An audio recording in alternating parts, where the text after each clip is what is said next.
Welcome to the Final Scoop podcast. If this is your first time here, welcome. And if you've been here before, welcome back.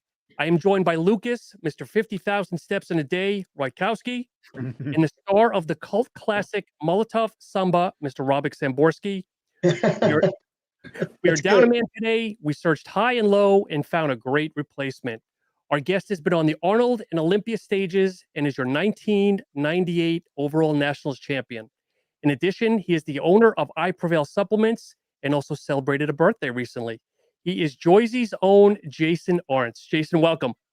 Thank you. Thanks for having me. What's up, boys? What's up, Jason? So, Jason, to ask, when you hear 1998, does that kind of kick in the nuts, or like, what do you think that far back now? I still think it's 2001, so it sounds, it all sounds relative. But then when I wake up and realize that it's 2024, like, holy shit, dude! It's yeah, quite a whiles back. Oh man. Yeah. So let's start off here. Talk about your brand. You dropped the brand 17 or 18? I incorporated in 18, but I didn't get up and running until the early stages of 2009. March of 2019 is when I was ready to sell into retail stores. Mm-hmm. So we're almost 5 years old. This March will be 5 years old. How big is your team? You're running it on your own, or it's like a family business, or? Yeah, so it's me, and it's me, and then more me, and no, it's me. It's me, my wife, and I actually just hired. I mean, I have a maybe a handful or two of some athletes, ambassadors and stuff. But I just actually hired two virtual assistants to help me with social media and website, updates and growing the social media. Because Rob knows, dude, like, we're a different generation. I can't stand the social media, and I'm not good at it. I'm really just not good at it. As much Robert. So clearly, Jason sucks at this. So I have to step in. Out of all of the crew, I probably know Jason more than anyone, and because he's a bitch and he's so shy, I have to step in and kind of like tell you guys things about Jason that you probably don't know. And he's a humble guy, so he's not going to say everything that he should be saying. I go back to, I think I moved to New Jersey maybe 17, 18 years ago or something like that. I mean, could be longer. And I actually just got a green card. I just got a green card so I could actually get a decent job somewhat. And Jason was actually the first IFBB product, the first potential employer that I've met. And he was great at explaining to me like many things. And ever since then, we didn't end up working together, but ever since then, indirectly, he kind of sort of was a mentor who took me under his wing. And by that I'm saying is, and I'm not kissing ass right now. Jason knows me very well. It's just not my style. But every time I needed him, and I mean every time I needed him, all it took was sending him a text message, picking up the phone, and he was there for me. So what people don't know, it was a relationship not on and off. It was always on. We never had issues. We never had any drama, any shit. God knows I've been through a lot of drama, and he's been through a lot of drama, and there are a shitload of people that can't stand us, and maybe even for a good reason, which is fine. But in 2008, I had the opportunity to buy Apollon gym. And that was, Jason knows, that was a rundown, beat up, garbage gym. Like, seriously, like, was about to go out of business. It had almost no memberships. All the equipment was fucked up. I said it numerous times. It was like borderline suicide to even buy it. And I remember I told Jason that I bought the gym. Now, you guys don't live in New Jersey, but Apollon gym was probably a good 30, 40-minute drive from Jason, where he lives. And Jason used to train at this gym not far from his house, which is all normal people do. We train at gyms that are closer to drive or to walk. And as soon as I bought Apollon, Jason was giving it publicity by coming in the morning and training there, so people would know that IFBB Pro Jason ARS, who is well respected, is training at Apollon Gym. He didn't charge me a dime. I didn't even ask him to do it. He was just doing it, and he was coming with his training partner at the time. And I remember people calling me and texting me, yo, Jason Arntz trains at Apollon Gym. And he was giving it publicity. Keep in mind, again, completely for free. Completely. He wasn't even asked, because I would not ask him. I couldn't offer him anything. But every time I needed Jason, he was there. And people don't understand how much it means in this space, in this business, when somebody, for absolutely no reason other than friendship, who would do that. And even though Apollon Nutrition is probably maybe 3 years older than I Prevail, Jason was the first guy I reached out to, because he was doing sales and he knew exactly what was going on. And we would pick his brain. He was the first one. And he would always help me and Alina, who was at the time running Apollon, and we were clueless about it. We would ask him and pick his brain. He would meet us for lunch. He would meet us for breakfast. He offered help. So people don't understand the extent that he went for me. I had an all-star seminar. All it took was a call. Jason, can you beat her? I'll beat her. And that was always the extent of our relationship. So this is much more, because I hate when the word IFBB Pro, we just made a little kind of like Apollon Gym rules that basically says, if you're an IFBB Pro, nobody gives a shit. Because, people come and like, I'm an IFBB Pro, give me shit for free. I'm IFBB Pro, sign me up. Get in line. That's the thing. And I always said, if you're an IFBB Pro, good for you. You achieved something. It's a personal goal. It's not my goal. It's your goal. It's your achievement, not my achievement. I don't give a shit about it. That doesn't put food on my table. So if you want to promote me and you want to bring something to the table, great, we'll give you something in return. But other than that, just because you're an IFBB Pro, sorry, you know what? I'm not trying to be a dick, but that means shit. You can win the Olympia, you can still be a dick, and God knows we've seen a few of those. That's just the fact.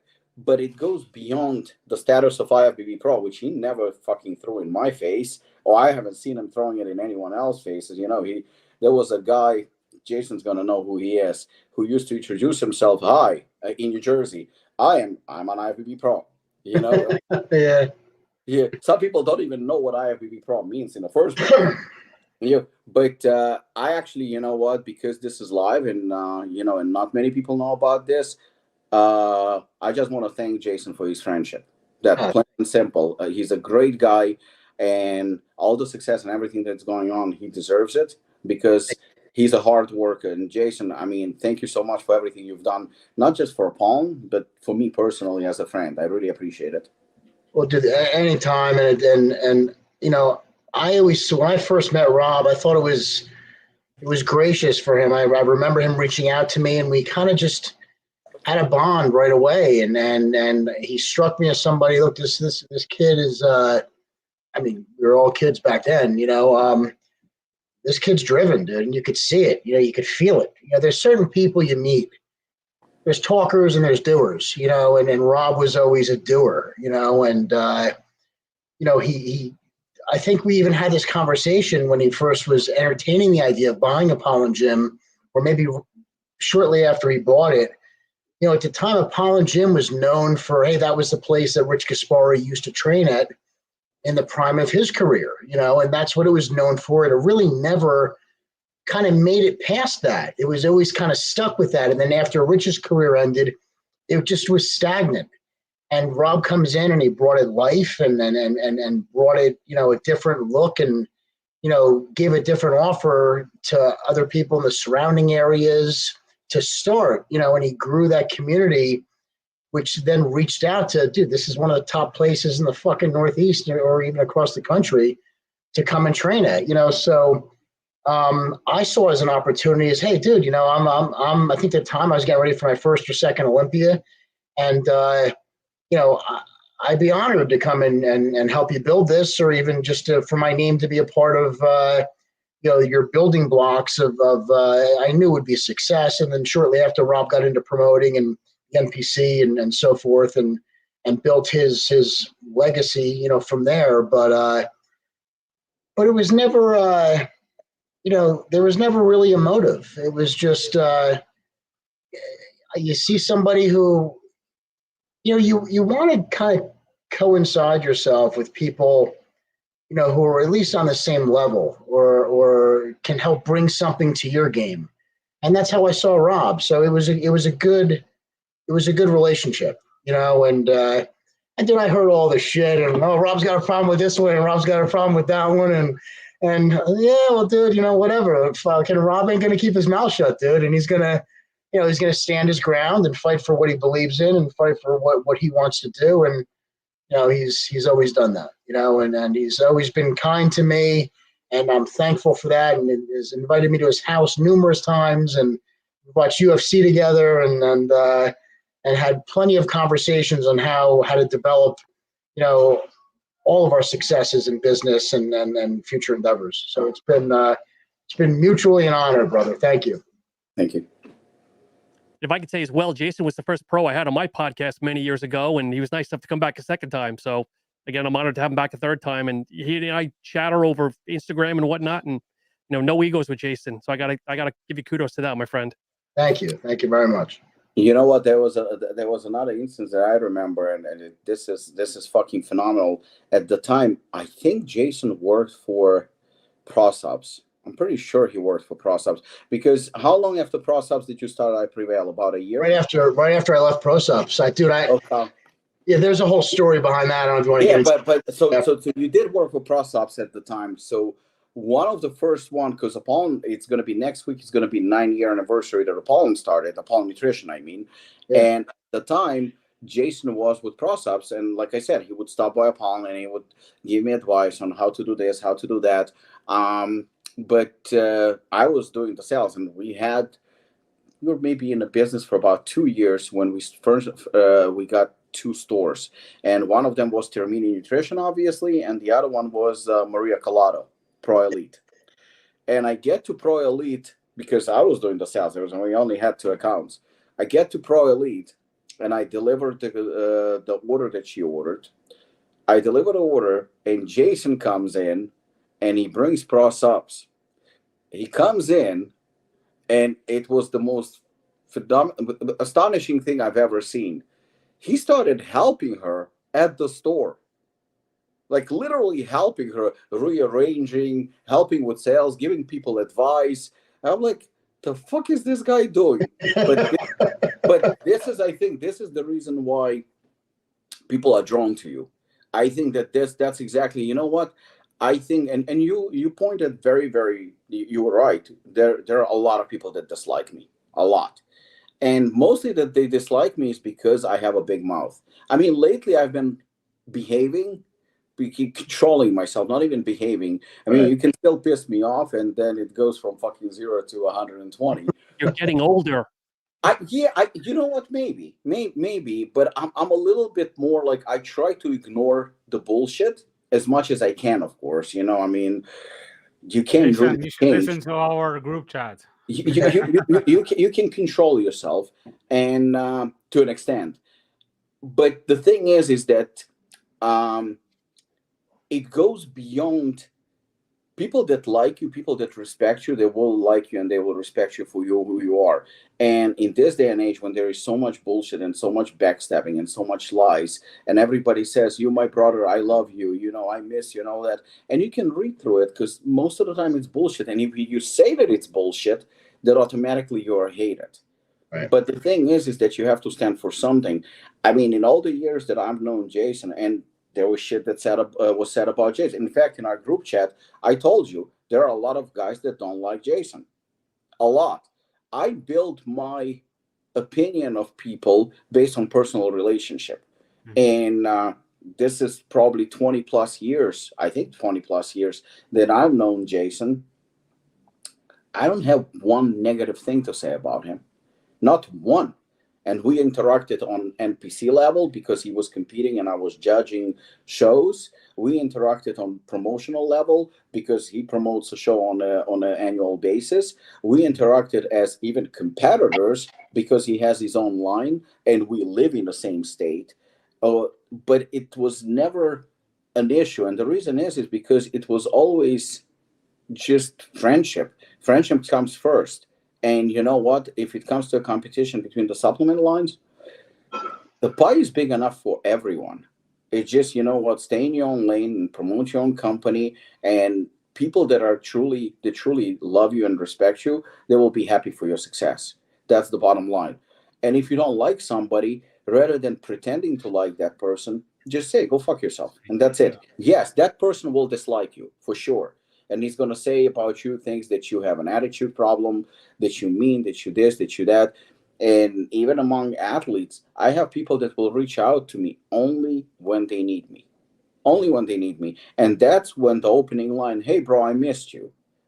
But that's not the case. That's not the case. So the thing is that I think the reason for Jason's success and for people like me personally, having utmost respect for him, it's because it's earned. And sometimes earned is not by working hard, but just being a good human being and a good friend and a reliable person. You don't have to work for it. You know, this is not fucking building a house. Just be sincere, be nice, don't lie, and don't cheat, and be willing to back up your promises, your words, and that's all it takes. So if you ask me what specifically did Jason do, nothing. He was just himself, and that's it. Didn't have to work for it to earn my respect. He just was himself, and that was enough. Yeah. I think it's like you said offline, Jason, that you kind of know your lane. You're not out there wanting to compete with every supplement company out there. You're doing your thing, got your head down, you know your demographic, and you're doing what does you best. Well, I think what people fail to realize sometimes, because I get it, like I could say it with total honesty. I see Rob's line, I see Brand of the Year twice, and dude, am I jealous? Yeah, absolutely. Am I envious? No. That's a different animal. You know, being jealous and being envious are two totally different things. You know, when you're envious, there's bad intention there. You know, I'm jealous from a point of view. Would I want that? Absolutely, but I gotta fucking earn it. You know, Rob's earned it. You know, but it's inspiring on the opposite hand. You know, so what I was trying to say was, what people don't realize is we need each other. We need this competition. We make each other better.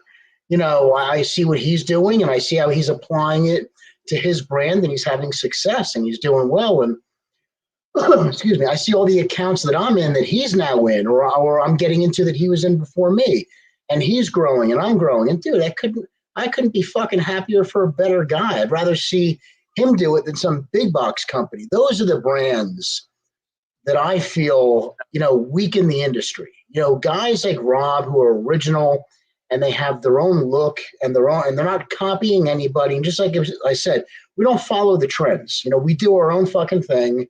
We stick to what we know and we make our own rules, right?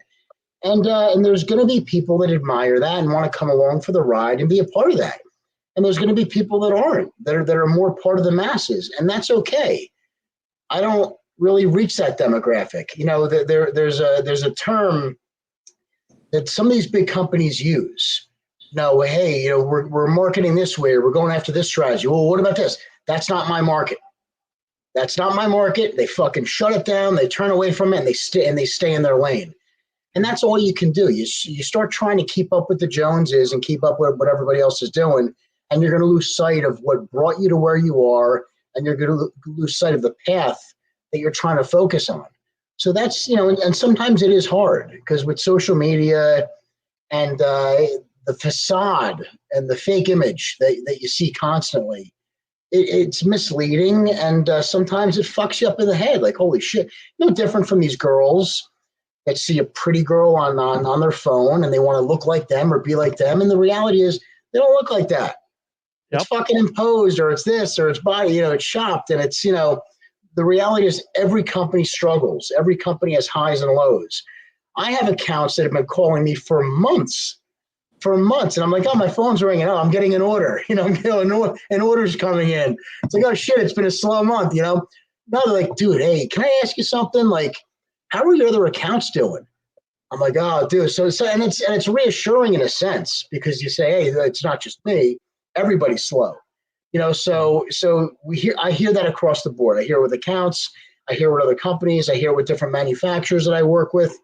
So kind of, rely on each other and use each other to get information, which helps us progress in our own direction. But again, Rob and I we're both going forward, but we're going in different ways. And I benefit from Rob's success. So I couldn't be happier. Jason, you mentioned you had kids. You can't have them do your Instagram for you? Fuck no, dude. No, I got a 15-year-old daughter and an 11-year-old daughter, and they're too cool to be, they're too cool to be associated with daddy's brand. Like my youngest one, she likes to wear the clothes and stuff like that. My oldest one, she's in her own lane too. Let's talk about that for a minute, because you retired. Was it 13? Was that your last show in 13? My last Olympia was 2011. I didn't compete in 2012. That's when my second daughter was born. And I was really done at that point. I wanted to retire at 40, but I had started with ProSupps, and they were kind of pushing me to, hey, can you get in one more Olympia? Like, it's good for the company. And I was already, look, I want to work on my health. I want to clean my body out. I want to, I don't want to walk around 228 pounds anymore, 230 pounds at 5'5", So I kind of gave it one more year, which was the worst year I ever competed, and not proud of how I looked, but I was done. But yes, my last real competitive year was 2011, but I officially retired in 2013. And so you got out of it just in time before the social media boom. Yeah. What's your, as a pro yourself, what is your thoughts on the competitors like posting pictures almost every day? There's no illusion anymore of, you see somebody a month out, 2 months, 3 months out. Now it's like every day. Do you think people are oversaturating? Absolutely. I think it sucks. I think it's horrible. I think it's horrible. Not only is it horrible for the industry, it's horrible for society.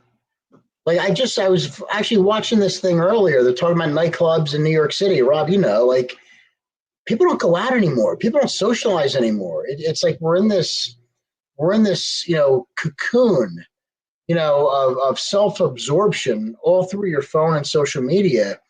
But, we used to wait for the magazines to come out, and, it's once a month, and or you'd see something posted online every now and again.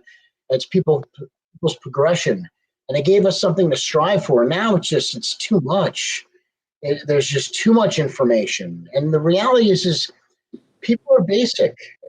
When you have too much information, people really don't know what to do with it, how to interpret it, and how to use it to kind of benefit. So I hate to say that it's toxic, because there's so much we can learn and evolve, as an industry and a society.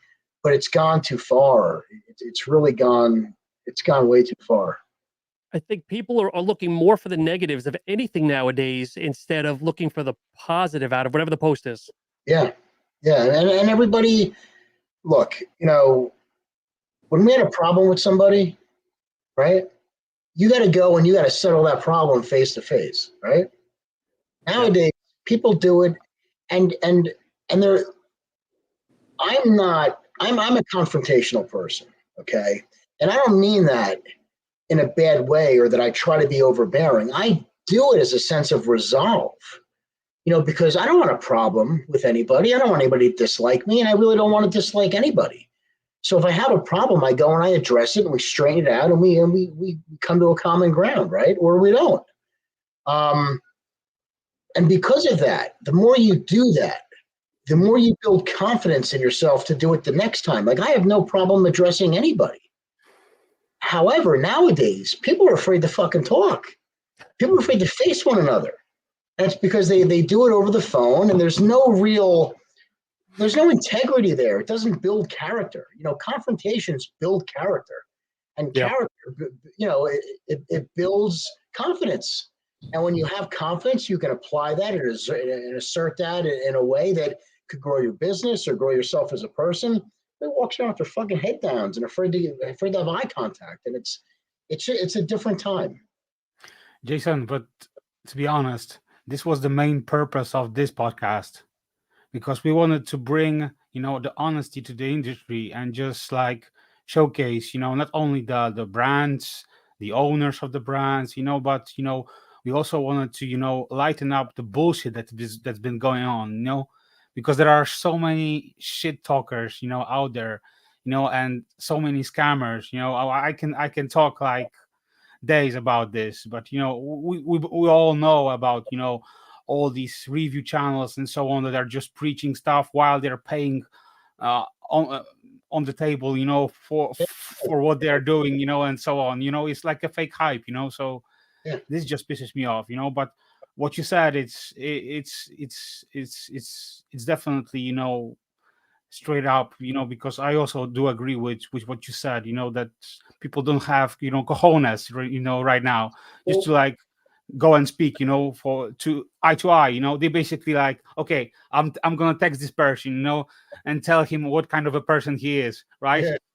Yeah. Well, Rob just mentioned, he's like, he knows a lot of people that don't like me. He knows people that like me. To be honest, I don't know many people who dislike me. And if they do, I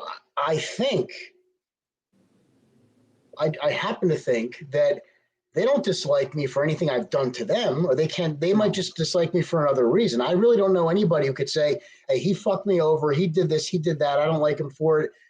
I could be wrong, but the problem is, and for that reason alone, I don't know of many people who dislike me because nobody comes to me and tells me this. And if I did do something wrong, at least I feel I would deserve the opportunity to try to set it straight or to make amends. But Rob deals with it all the time. And he sees how quick people fucking back down. And everybody's a tough guy online and over the phone. But when there's a problem, I think it always needs to be addressed. Would you say it's related to jealousy? That Sometimes. you're doing good, and because I've noticed that let's say with the growth of Apollon, because Robic is doing an amazing job with his brand, and from what I can see, he's just like keep his eyes down, and he's straight up work. And he's been consistent with releasing product after product after product, year by year. He has a brand of the year. So this just shows, that the work ethic is not that when it comes to this guy, Right.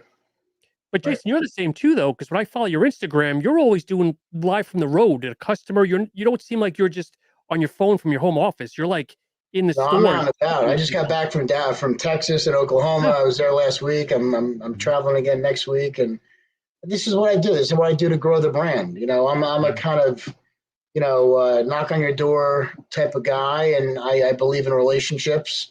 And just like when Rob said he met me at Maria's store, I went in there and we're talking, and I'm helping her out, and I just feel as if we're retail. Rob and I were retail brands, and for us to develop and grow, to have relationships with the retailer, and give them incentive to push us, as opposed to, hey, dude, I saw your shit $5 cheaper online.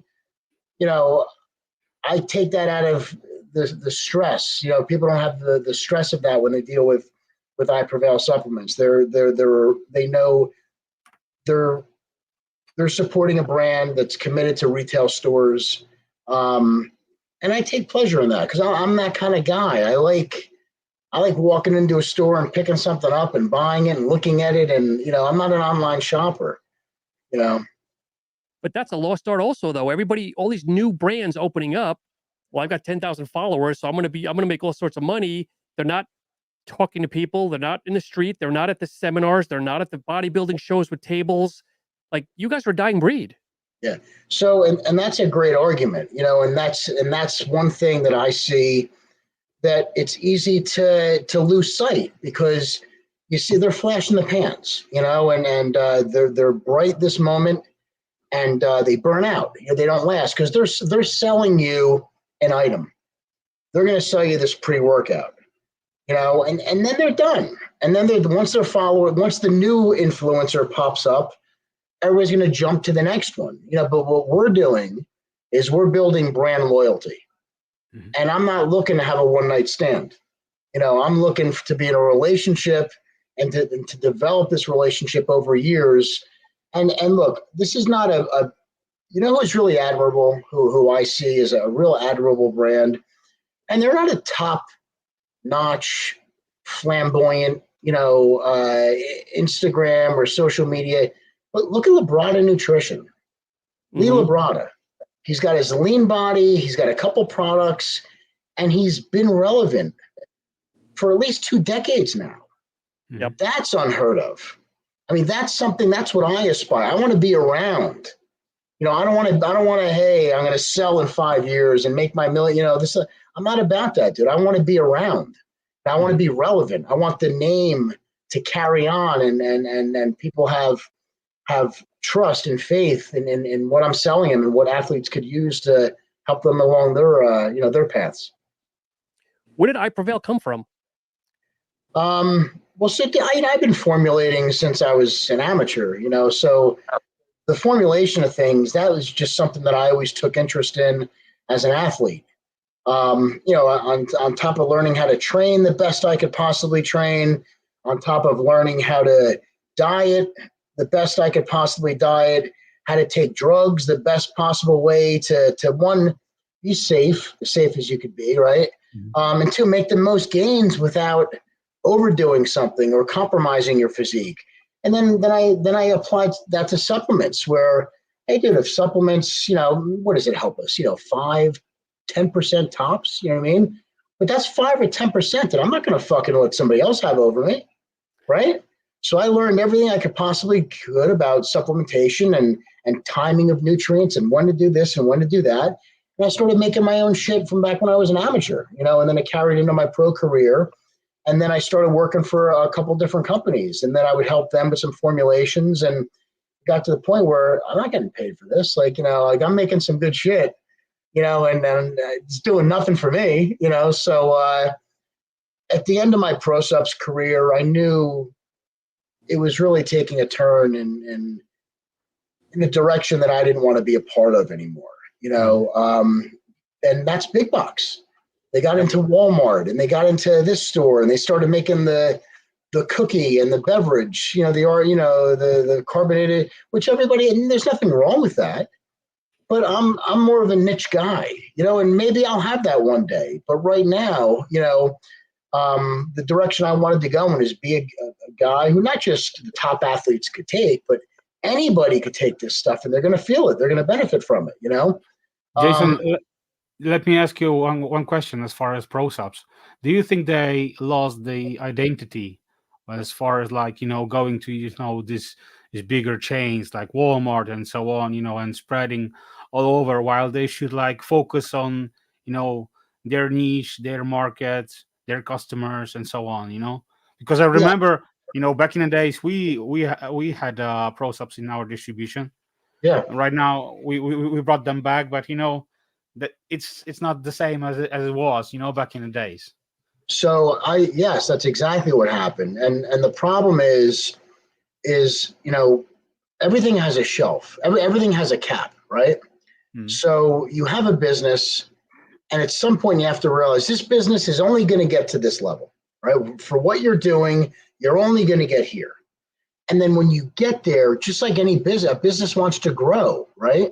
And people who run this business, they're looking at it when you start looking at it from an investment point of view, that's where you start losing sight, because ProSupps capped out. They hit that level and they didn't know what to do. And that happens with a lot of companies. We see it, and I don't want to mention names, but it's happening now with 2 top brands in the industry right now that are getting into Walmart and getting into Costco and doing that. So what happens is the money that's being spent to handle this, it's got to come from somewhere, unless you get all these big investors. But even if you do, by being a part of that bigger market, you start pissing off, the niche guys, the guy, hey, you're selling out, you're getting to this. And as unfortunate as it is, it's reality. I've seen it with too many companies. So in order to grow, you have to expand to big box. But by expanding to big box, you got to make a choice, dude. You're either going to go that way and become a mainstream supplement company, or you're going to stay true to who you are and stay in the smaller brick and mortar stores, mom and pop stores, and then have stuff that's not necessarily even gray, but a little edgy. You got to be a little edgy, to make it. So ProSupps got to the point where they grew because of their edginess. but then they hit that cap and didn't know what to do. So they went into big box. They destroyed all their relationships with their brick and mortar stores and the mom and pop stores, because now they were selling out. And then now they're trying to hit a number as opposed to growing as a brand. They're growing as a brand, but they're doing it in a different direction. Mm-hmm. So that's the common mistake I see with a lot of these companies, that you got to realize this is my cap, and that's okay. When you start trying to pass that cap, when you pass that limit, past that your reach, then you're going to really diminish your brand. So that was the mistake I thought ProSupps made, and when they made it, I realized, hey, look, I don't want to be a part of the, a company that, when you hear attention Walmart shoppers, you could buy ProSupps on aisle 4. That's not my brand. That wasn't for me.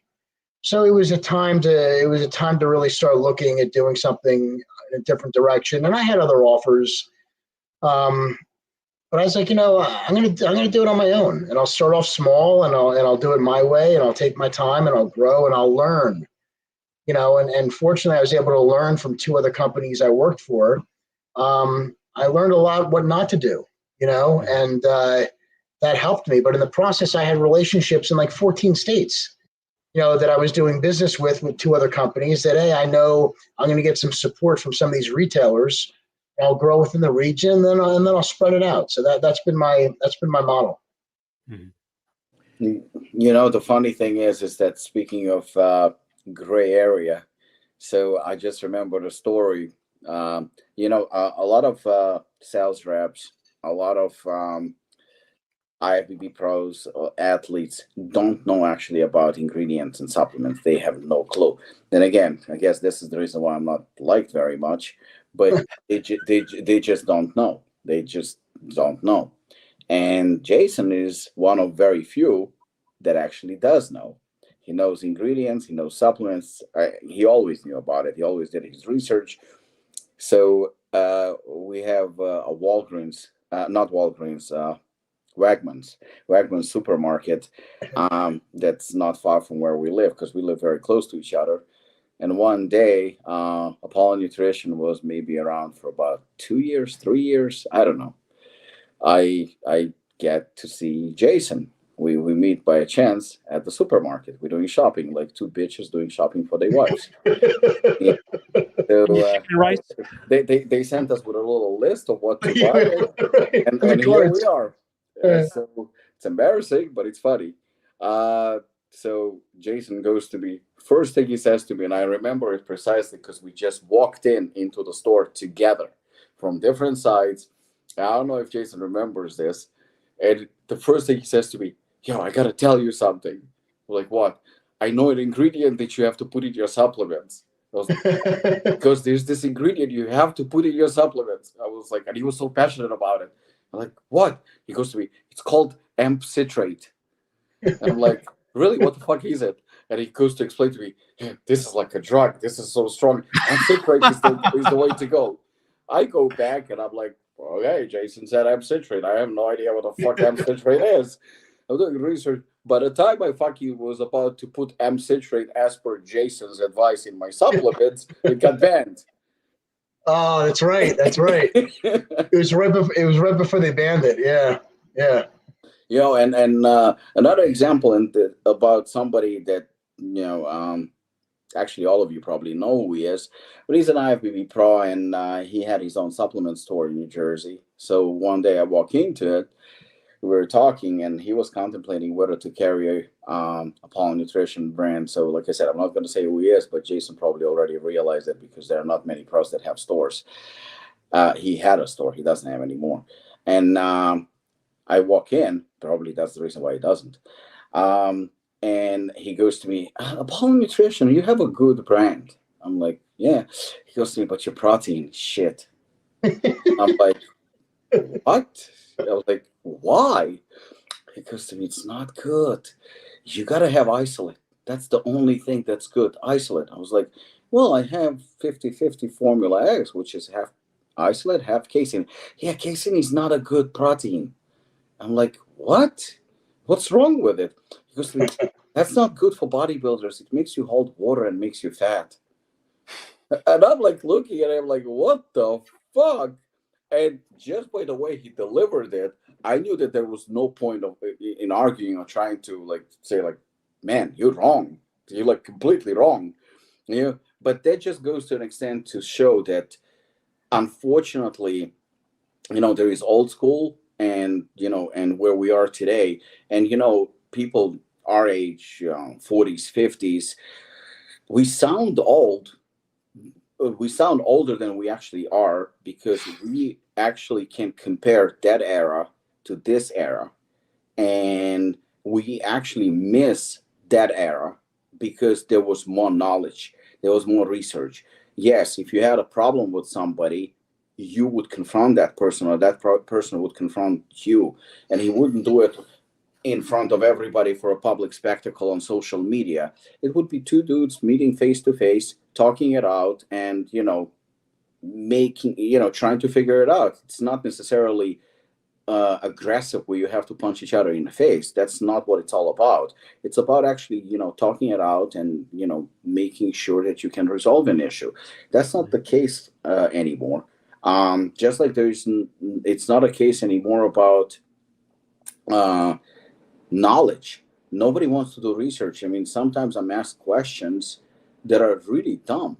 All it takes is just Google it and the answer is right in front of you. Everything today, you can get an answer to anything, and it's a legit facts-based answer, but people don't want to do the work. They just don't want to do it.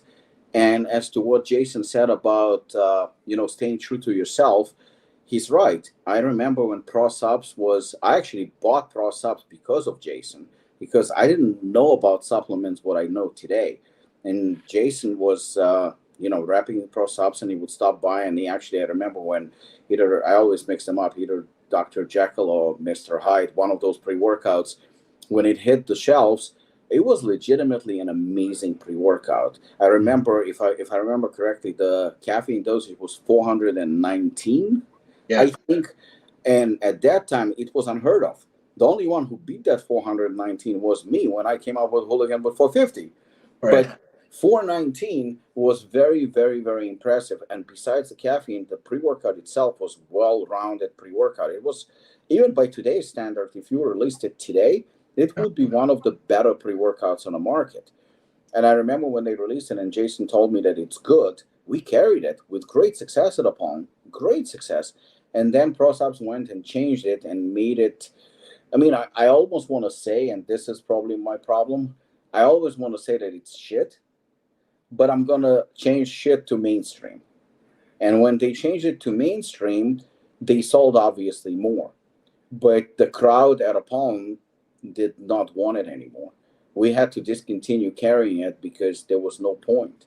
There was no point. So Jason is right. You know, Apollon has its following. I Prevail has its following. And those are followers pretty much from day one. And that army, because of the word of mouth and everything that we do, is consistently growing. It doesn't grow as fast as maybe Rise. It doesn't grow as fast as maybe Jim Stepani. It doesn't grow as fast as Raw, but it's growing constantly. And it's growing constantly because the products are advertising for themselves. You know, the products are basically, Jason is a good sales rep, so he knows how it works.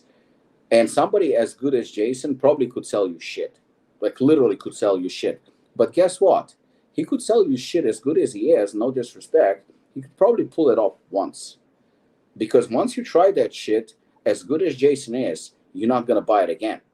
But if he sells a good product, fully dosed product that works, product that he can put his name behind it, and people buying it, now he has a repeat buyer. Now he has a person who's going to continue to support him, and that's how you build a relationship. You know, it's not a dick measurement competition where, oh, you have 500 megs of caffeine, I'm going to have 550. You have 6 there he is. 6 grams of citrulline, I'm going to have 8. It's not about that. That's not how it works. It's just whether you have a good product or not. And whether you take my pre-workout or we take Jason's pre-workout, we're not even close when it comes to numbers to something like Rise or C4, you know, Cellucor, Muscle Tech. We're not even close. And in all honesty, our product is better. And this is not being biased. And it's not, oh, because it's my child is prettier than your child. That's nothing like it. All you have to do is look at the facts.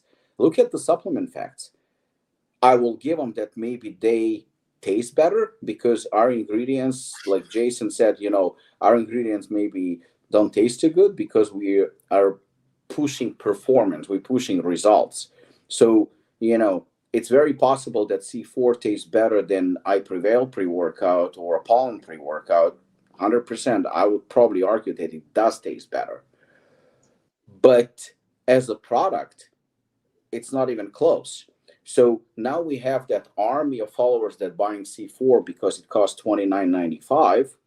And then you have a little niche market of athletes and people that want the best supplements, they actually know the ingredients and they're doing research and they buying Apollon and they buying I Prevail. So if Jason and I would change our approach like ProSupps did, and we would, instead of $50 pre-workout, make a $30 pre-workout, well, guess what? We're saving money. We are saving money and we are catering to a wider audience, people that can afford cheaper pre-workouts. We're catering to scumbags that run retail stores that care only about margins and not so much about their customers. And maybe they're right, because at the end of the day, they want to make money. So they want cheap shit that they can make the most money out of it. Maybe. But the problem is while doing that, we are telling our core customers that we have right now, the ones that actually have helped us build our brands, we're telling them, fuck you, we are betraying you, and we're going elsewhere.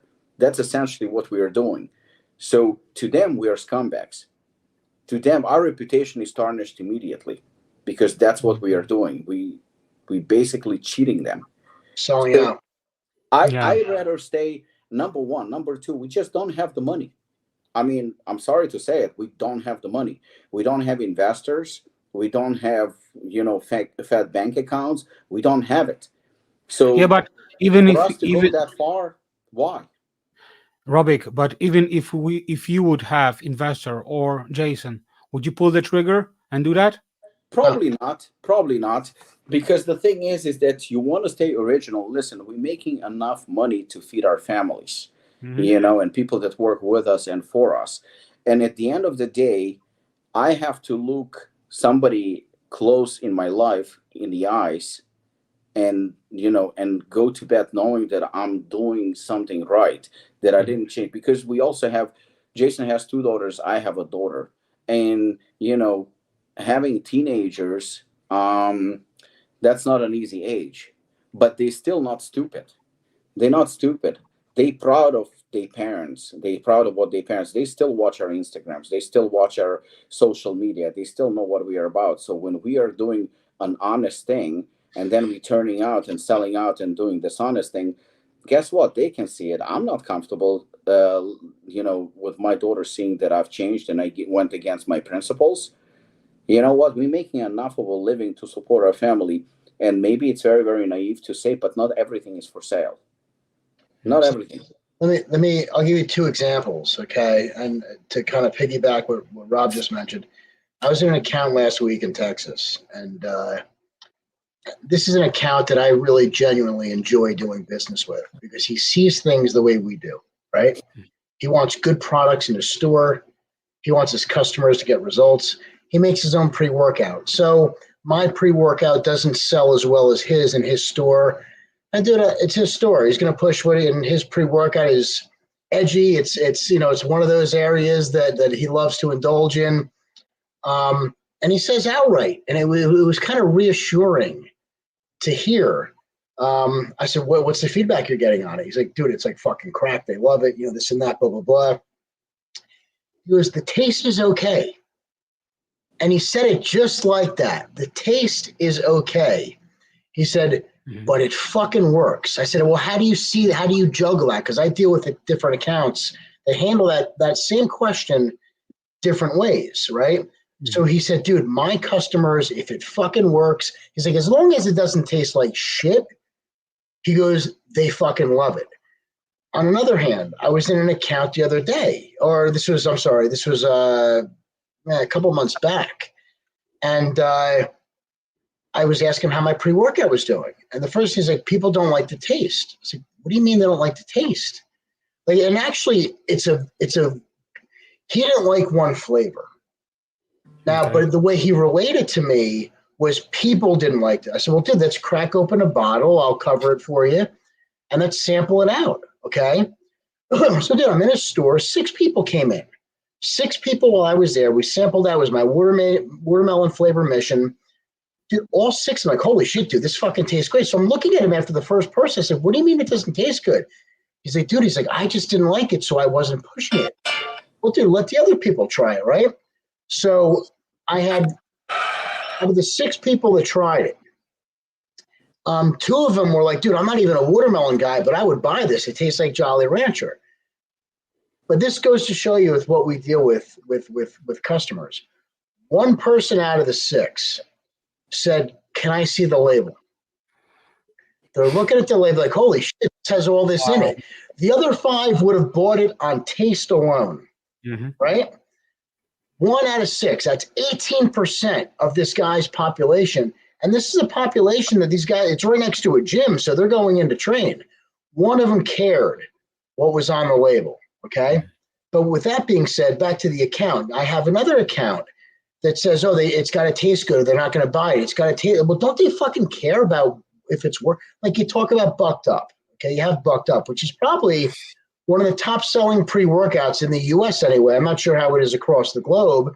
But the formula, it's okay, right? I mean, you're really nice right now. Yeah, you're being nice. But you see my point. It's just, Jason, stop fucking around. right. Dude, it's an average product at best, but it fucking sells because they offer all these different flavors. Now, with that being said, I have my Forge that I have 2 grams of beetroot nitrates in there, which, dude, you taste the beetroot, okay?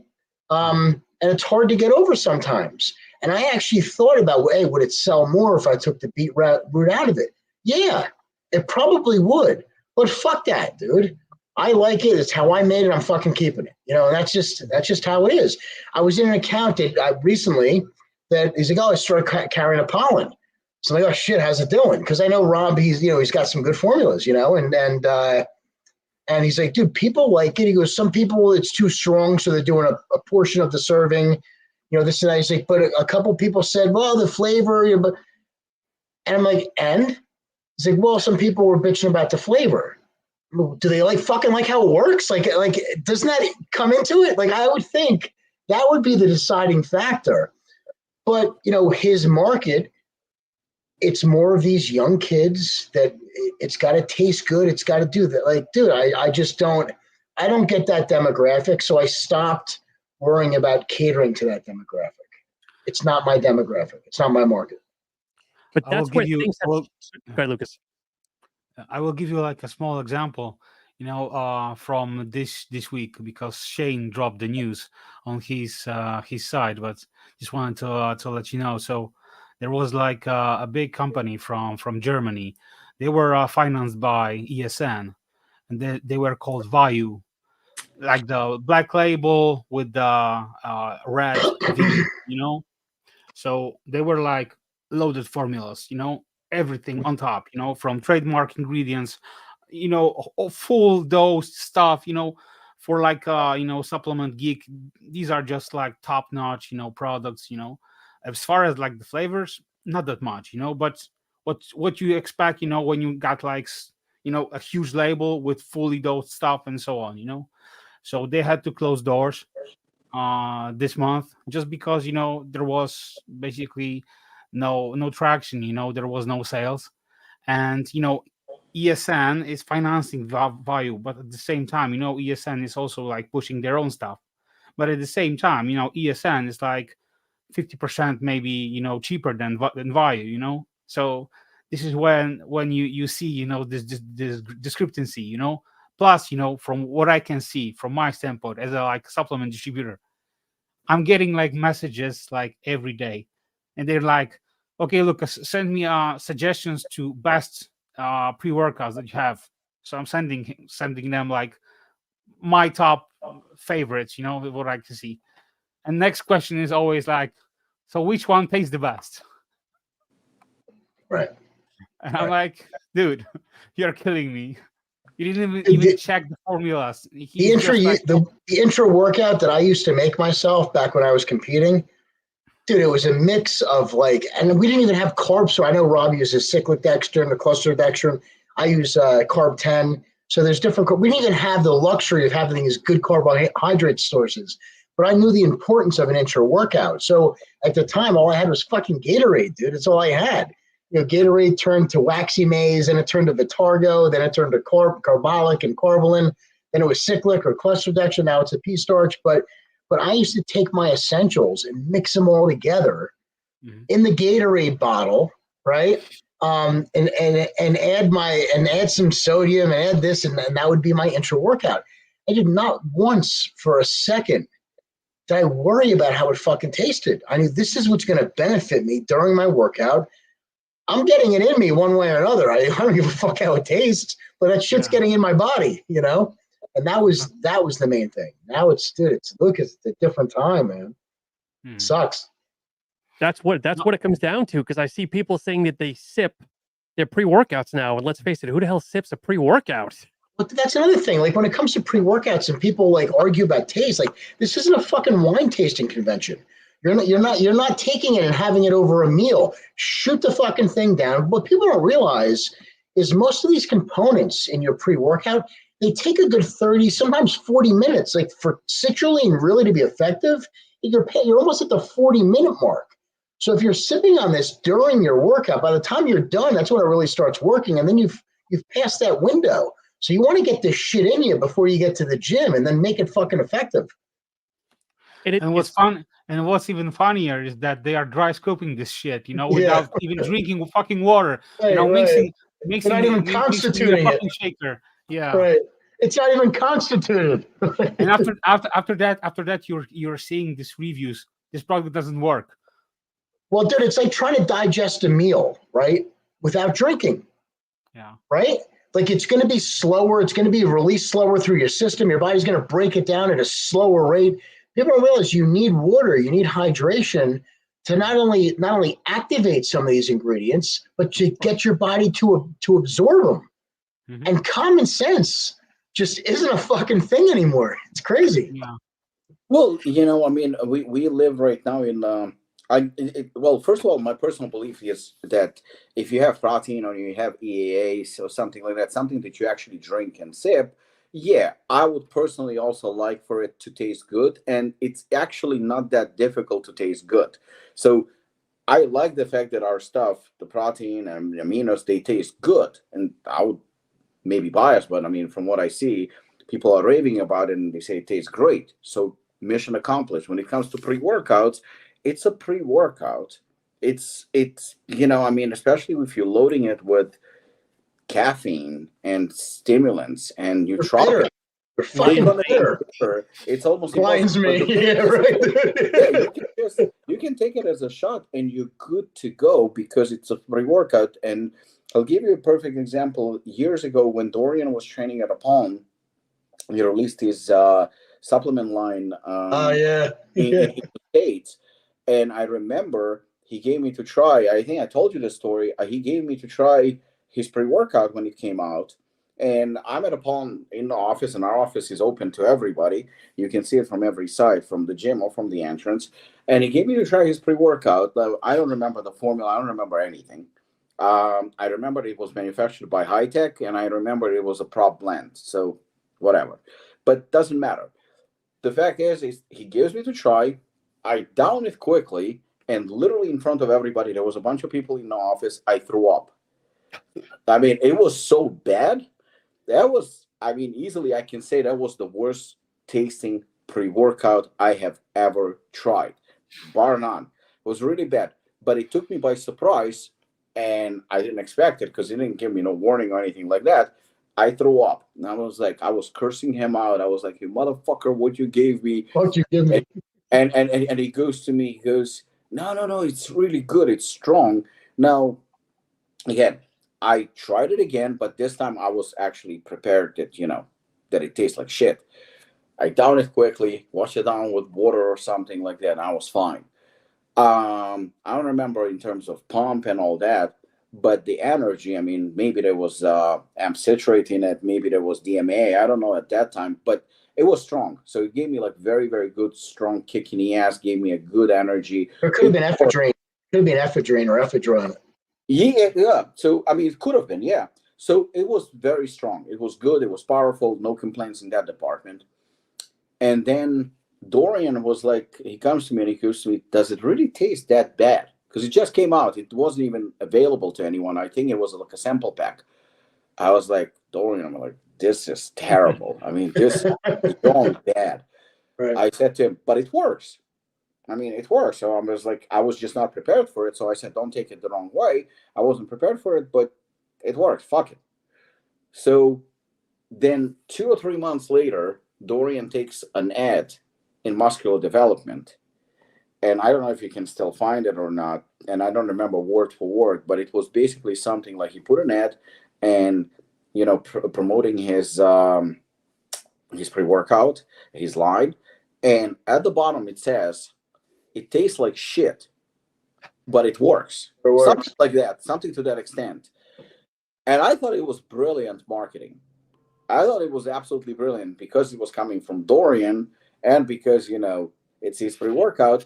It was actually selling pretty well. It was popular. And the thing is that we have I still consider Apollon a small brand. We have small family-oriented brands. And we have a customer base. We have stores. We have, we have army of followers, fans of the brands. Both I'm speaking about me and Jason right now. And they care when it comes to pre-workout about something that works. That really, really works. And I'm talking about it like our pre-workout tastes like shit, but they don't. They just maybe not as delicious, because there are some pre-workouts that really out there that are delicious. They're just amazing tasting. I tried C4 a couple of years ago. I thought it was fucking amazing. It was amazing tasting pre-workout. But maybe we don't have the big piece of a pie that those big brands have. We have a smaller piece of a pie. But we also don't have 500 employees. We don't have that much in terms of expenses. So if we sell far less than they do to the core customers that actually care about quality, guess what? We've done enough. And right now, I actually value the brand that Lucas was talking about. It's actually one of my favorite brands. Like Jason, when you have a chance to look it up, even though they out of business, they okay because they owned by this major fucking company that is they're not hurting for money. So I don't feel bad for them, but at the same time, I'm gonna miss the brand because it's a nice brand. In fact, the label design is still my favorite of all the brands out there. In my opinion, that is the best label bar none. Just beautiful, so simple, but it's perfect in my opinion. I mean, honestly, I wanted to steal that from them because Apollon is black and red, and they are black and red labels. They're just fucking beautiful. But to me, I think ESN is making far more money selling what they're selling, which is more mainstream, than they were investing top dollar into Vayu because of the, what it takes to make that brand. I mean, obviously it's more expensive and it's a huge expense. So they decided to go after mainstream and fuck that, and they closed shop. To me, I think, and I'm being right now a businessman, I think it's great. Why? Because now there is more for Apollon. In terms of Europe, there are still customers that I'm sure are very, very upset that Vayu is gone. The core customers that were buying Vayu, I'm sure they're going to miss it. Well, here we are. We can't. Hey, Rob, let me ask you this. When you first started, even your first couple of years, how many brands, right, that you know of, that you could really think of, that have come and gone, that have just fucking come and gone? All these smaller brands that start off like us and have similar ideas, but maybe not as much as a true passion and work ethic, as we put into it. But right, I mean, I could probably count on both hands the number of businesses that I've seen come and gone, right? And then you see these other businesses, and we all have up and down times in the industry. Times when it's hot, when we're all doing well. There's times when it's a little slower, when it might be tougher to hit a number, right? The difference is when it comes to companies like Rob and I, like you just mentioned, that don't have all this overhead, that don't have dozens of employees and huge amounts of rent and insurance to carry everybody and company vehicles and whatnot. They have a couple bad months, they're in trouble. Yeah. You know what I mean? Like they're in trouble. Guys like us, dude, like I'm profitable every month. Mhm. Every month.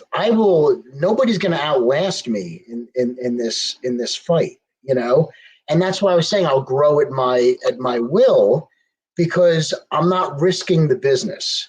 And some of these companies, they see this growth, and well, just like stores that open, right? We've seen all these stores come and go, and this guy has success in one store. Hey, I'm going to do a second store and a third store and a fourth store. And dude, you haven't built the first one long enough. Like, let it grow and develop. Now they're juggling 2 or 3 stores. They have one bad month. All right, dude, now I got money coming from this store to pay the rent at this one. Or I got money from this store to pay the rent over here. And then this one collapses. Now they're behind in the first store because they were carrying 2 other stores. So that's a big mistake I see common is people trying to grow too fast. But when it comes to these big box companies like ProSupps, and I hope I'm not, calling them out here, but one of our best years as a company, we were doing like $50 to $60 million a year in sales as a company, but made no money. But our investors they made no fucking money. I mean, people were taking, top, salaries and traveling first class and going across the world and eating in fucking 5-star restaurants at the company's expense, but the company made no money for years. And that's Lucas, like you were asking before, what happened to them? That's what happened to them is they started growing too much where, hey, you got to sit, when you have roots, right? Your retailers will push your brand for you. When you're spending millions in marketing, like some of these top guys do, dude, that's an expense where you have one bad month or 2 bad months and you can't carry that expense on top of all your other expenses, you're in trouble. And I know a couple top companies right now, I'm not going to mention their names, but they're in trouble. They're not paying their bills. So we'll see what the new year brings, but I kind of think there's going to be some of these top names that we might not see much more of by mid-year. Well, because you know what, you just said something, in terms of like how we operate and how certain other brands operate. But the thing is that I think when it comes to, and again, it's not like I'm praising us. There are other companies, but it happens to be that the owner of I Prevail and the owner of Apollon are on this podcast. So I'm going to use us as an example because, we here. I don't want to talk about other brands that are not here. I mean, we can always have a discussion about certain things. But when you started, and that's the reason why, you are still here 5 years, 6 years later, is because I remember you came with a bunch of products. That's number one. You didn't come up with one pre-workout, what everybody does. I see everybody comes with a pre-workout. And every time they come with a pre-workout, number one opening line, the strongest on the market, game changer, the best there is, and shit like that. That shit doesn't fly anymore. That just doesn't fly. And even though pre-workouts sell, you can only have so many pre-workouts. Sooner or later, it just gets oversaturated. I think, in fact, it's already oversaturated. It's just way too many. Yeah. And if you don't have anything behind it, then you're probably going to fail. But when it comes to working out and people actually living the lifestyle, it's more than a pre-workout. It's also other things, intra-workouts and fat burners and whatnot. And you have to present a little bit more than just putting all your eggs in one basket. You have to do a little bit more. And I think that's what we've done. Actually, you've done it better than I have because I came up with protein, pre-workout, and creatine. Creatine nobody needs, but protein, and at least I had protein, so at least that's good. I didn't come out with just pre-workout. You came out, I think, with 4 or 5 products, if I'm not mistaken. 4 originally, yeah. Yeah, so you did a little bit better than I did, and I think that's the way to do it. That's number one. Number two, you mentioned in the beginning of the podcast copying. They fucking copy each other, and I take tremendous pride, but also I'm disgusted by the fact that how many brands have copied me. Me too. And yeah, I take pride in it. It's really cool. Oh my God, you know what? Because it's cool. People are copying you. That means you're relevant. You know, if I'm talking about you good, you're relevant. If I'm bad mouthing you to somebody, you're relevant. You obviously are a subject. So when I see how many companies have copied me, I have never copied anyone, ever. You know, and it's not because I'm stubborn. It's just because I have brand identity, because I have a core, because I have my vision, and you and I are friends, and we both have brands, but our brands are, I'm not saying entirely, but they're slightly different. Yeah. And you kind of went with your course. You don't have one product that even resembles Apollon Nutrition. Right. Neither do I. I don't have one product that resembles yours. You know, we have some ingredients maybe that we're using and stuff like that, but nobody will ever pick up your product and say that you ripped off Apollon. And Right. nobody will do the same with me. But Right. there are a couple of products on the market that they're ripping each other off. Or there is a new trend. Somebody comes up with something and it worked. Now all of a sudden, everybody comes up with it. Everybody's on it. Which is Yeah. ridiculous. And I mean, without naming people, you're still going to know, especially, you know, Lucas, who follows the market. I came up with pre-workout pills, pump pills. I think I was the first one, to be honest. I think so, at least to my knowledge, because I didn't look up anyone or try to copy anyone. All of a sudden, there's a bunch of them. Some of them are actually look almost identical to mine, which is astonishing. There was one particular. There is one particular. It looks astonishingly like. I mean, you have to be a fucking moron not to see it. Yeah, 99%. Yeah, 99%. Yeah, so it's and it came just, you know, a few months later, which was, I mean, And Jason, it's not a small brand. Really? Yeah. So It's not a like, fucking again, small I didn't want to cut you off, Rob. I didn't want to cut you off when you were saying, when it comes, that's the problem though, is when you put something together that's good, and we're smaller brands, right? So when a bigger company does it and they take ingredients that they've never fucking used before and probably don't even know what the fuck they do, and they see that we're using them, and now they put them on their label, it makes it look like they started it because they have more visibility. Well, and that's Looks the thing. That's the thing, and you're right. And you know what? For a while now, I was contemplating. You know, I kind of threw a few hints and kind of like, you know, like slaps behind the ear, but I never called them out. I guess that's the reason why I'm getting old. You know, I'm getting maybe too nice. But the reality is that we do need to call them out. We do. We owe it to our company. We owe it to our idea. We owe it to people that work with us. You know, we owe it to ourselves. Basically, because you're right. More people are going to find out about that because it's a bigger company, more marketing money, more investors, more everything. But it's wrong because I understand that if you come up with a product, I can fucking copy it word for word, ingredient for ingredient, and nobody can stop me. You can't stop me. You can't even sue me because it's not illegal. But the bottom line is why should I get away with it? Why should I get away with it? Why shouldn't you call out and embarrass me in front of everyone and say, like, this is a motherfucking thief? So Rob, let me ask you this, and I know it's like taboo to do this nowadays, but this is something I've been contemplating. Okay? Yeah, go ahead. And I don't know if it's something that you would do or if anybody else would do, but I know we're all against proprietary blends, right? And I know, but when shit like this happens, now I fucking get why people do that. You know, and I don't want to put together a proprietary blend because I'm trying to cheat somebody and not really have enough of something that's dosed right. If it's in my product, it's going to be dosed right, right? Mm-hmm. I want to put it in a prop blend because I'm tired of fucking people ripping me off. Mm-hmm. Like, I'm tired of people using ingredients that I haven't seen on the market in 4 or 5 fucking years, and now they're popping up on almost every label, you know? Yeah. So, and they have my dosage. You know, and these are dosages that I've used. They don't know if they work. They just saw that it worked on this fucking formula and they're putting it together. But I put this shit together. The clinical studies are done by me. I'm the fucking guinea pig, dude. I'm the one that sacrificed and taken time out and bought all of these individual ingredients and put them to work. And not only did I put them to work, but I put them to work in a severe controlled environment, right?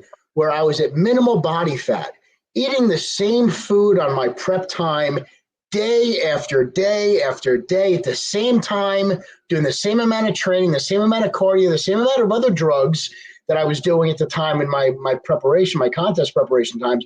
But now I'm introducing these raw ingredients, and I would see what they would do to your body, as opposed to some studies I've seen. Everybody has a fucking study now, right?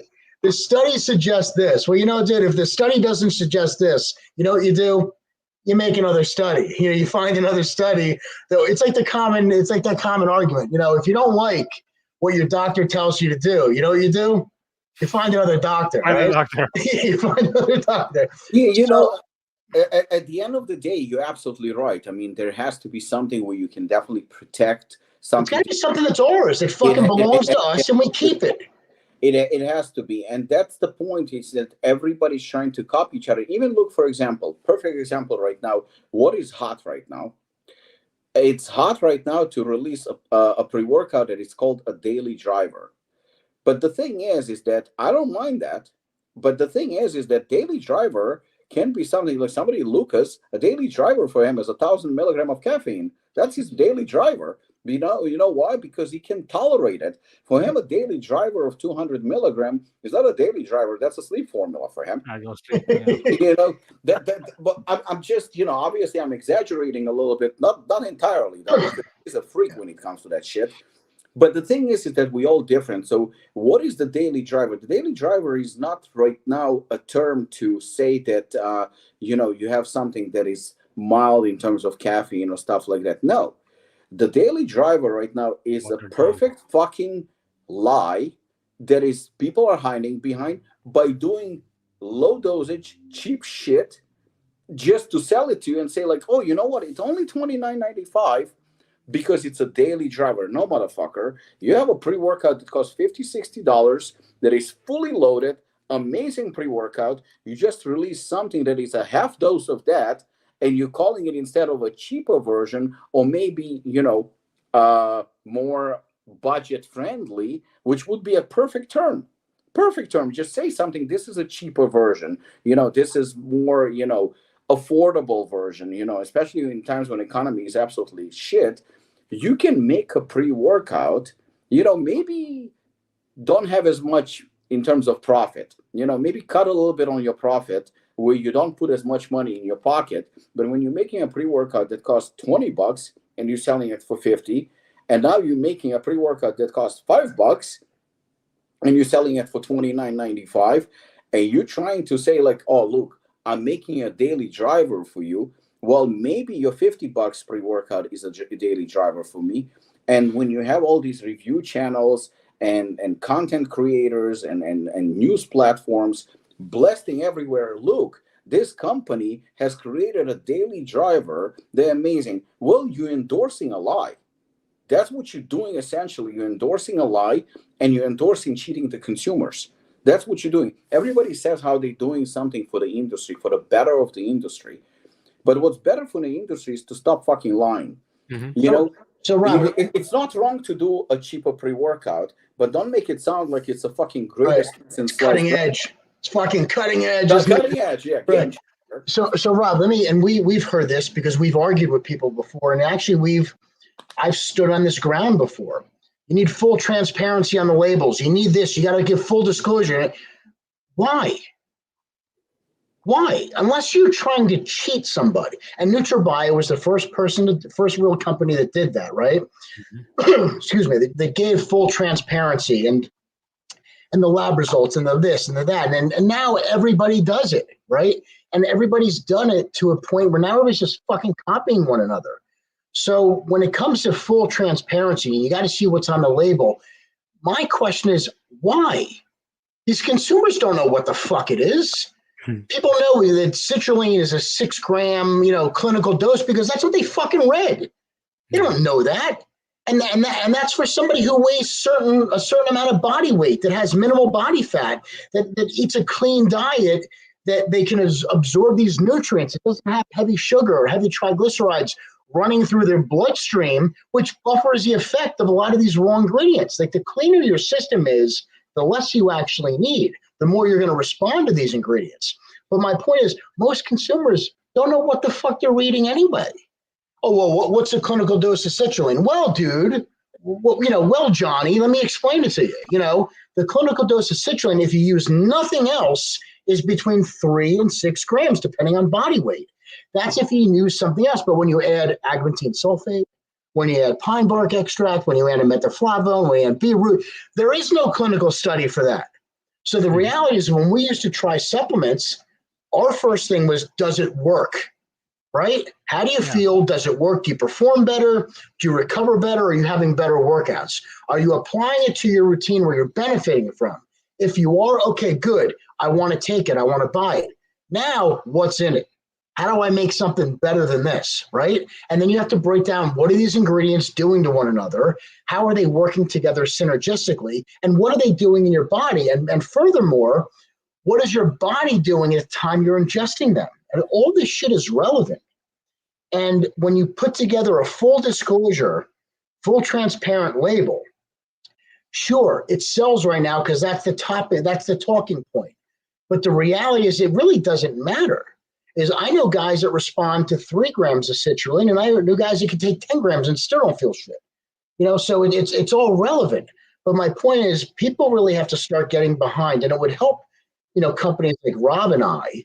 And we might just have to be the trendsetters in this, or at least I might have to, because it's something I'm really seriously considering, where I'll have my, 3-2-beta-alanine, 6 citrulline, this and that, but my caffeine blend, I'm going to keep that here. This is what you're getting for caffeine. I'm not going to tell you how I mix it up.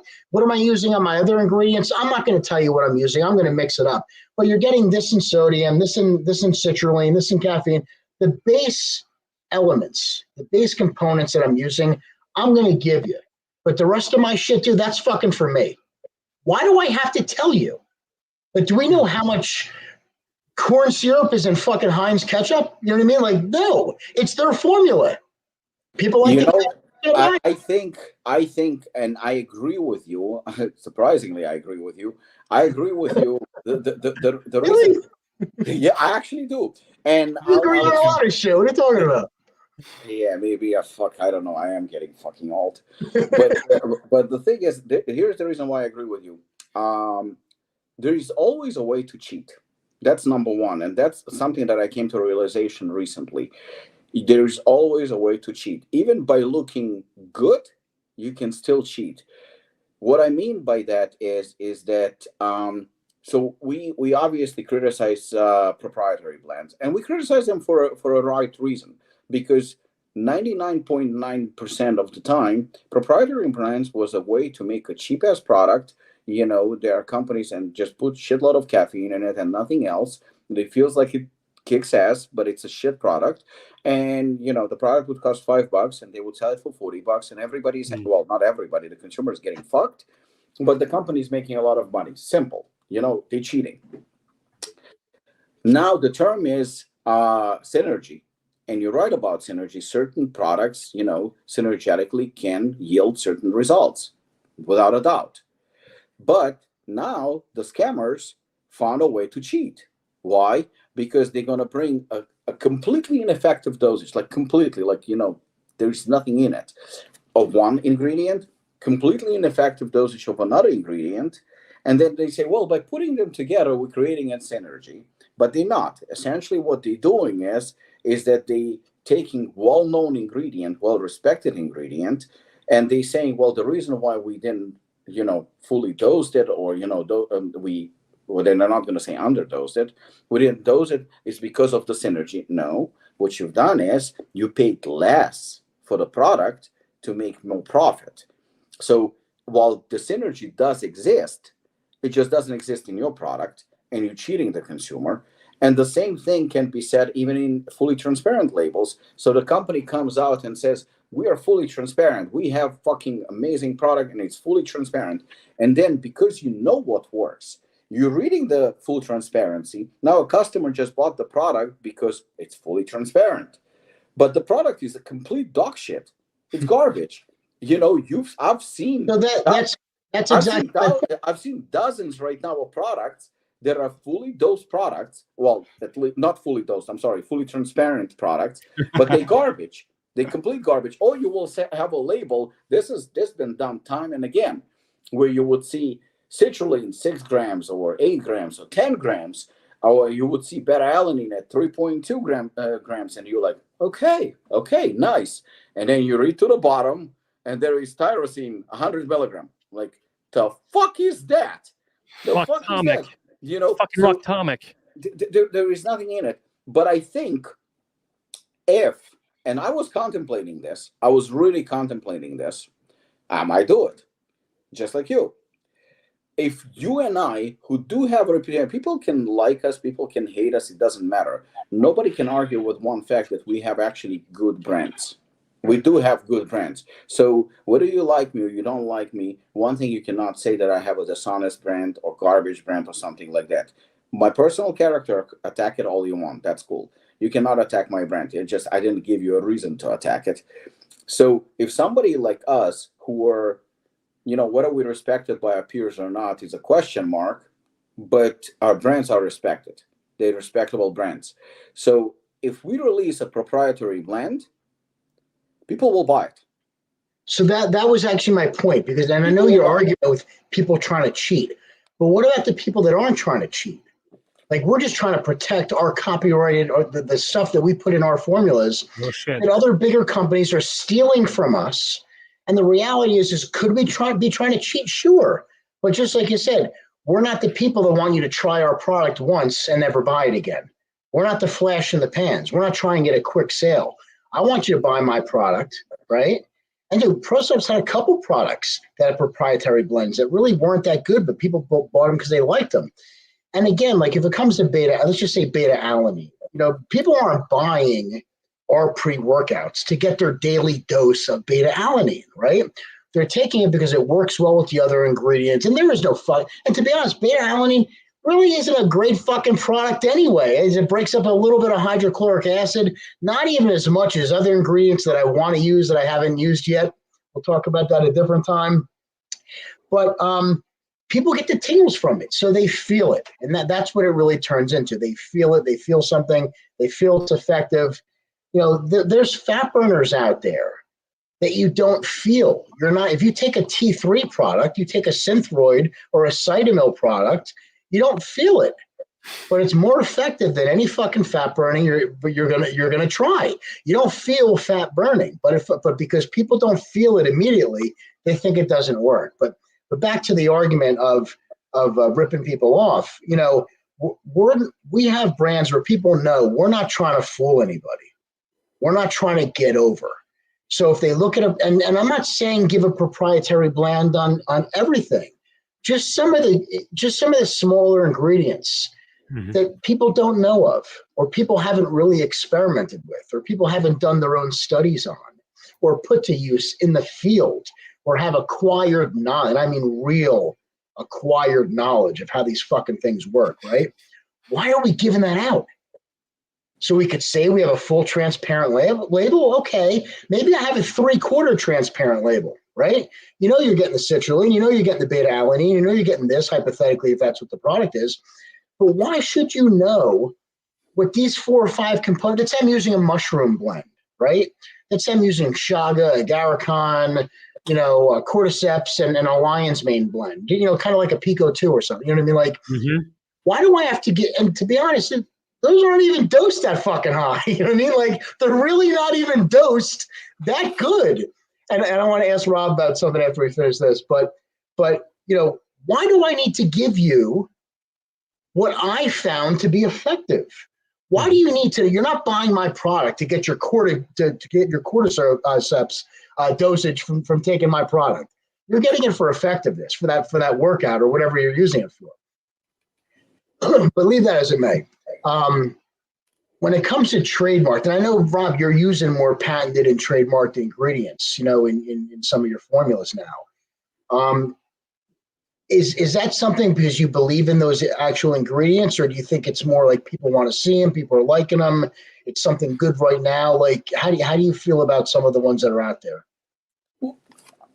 Well, honestly, to be perfectly honest, so I did a product last year called Triumph, which was a pre-workout that was, and I'm gonna come out and say it straight up because I'm, just again, I am being fully transparent and fully honest. There are two pre-workouts that I released. One last year was, well, because it was December 31st, it was in 22. At the end of the year, I released Triumph. And then at the end of last year, I released Fuck Mediocre, right? And I actually planned both of them around the same time. And I knew that I'm going to release one at the end of 22 and the other one of 23. Now, if you ask me which one I like more, Fuck Mediocre cost me almost twice as much in terms of to make it. Why? Because it had 15 trademark ingredients. 15. It was very impressive. It was designed by Chris Waldron, who is not cheap, and a great designer. A lot was put into that product. I mean, it was easy to sell it direct to consumer because the price was pretty high. It was a little bit more challenging, but still the demand was there to sell it to retailers because, again, it was just ridiculously expensive to make. As a pre-workout, if you tried both of them, well, I tried both of them, so I'm going to speak for myself. So, Triumph was great. It was a good pre-workout with fucking alpha size instead of alpha GPC, and what else? Everything was trademarked. Beta-alanine was trademarked. Everything was trademarked. Yeah, everything was trademarked. 15 ingredients. Betaine was trademarked. Beta Power, everything. But Fuck Mediocre even had my name on it. It's my edition because I put my name behind it. The first one was Apollon name. The second one was, also Apollon, but it had my name on it. It cost half to manufacture. I liked it more in terms of effectiveness, a lot more. So don't get me wrong, Triumph was phenomenal, but in terms of, and we sold out of Fuck Mediocre a lot faster. It was about $10 cheaper, if not $15 cheaper than Triumph, but we sold out instantly within a day. It was gone, day and a half. Triumph was around for maybe even 2 months or something like that. It was harder to sell. So this one I liked a lot more. Why? Because it was a pre-workout that I designed for myself. It was basically saying, fuck you to everybody. I'm just going to do it my way, So this is the way I did it.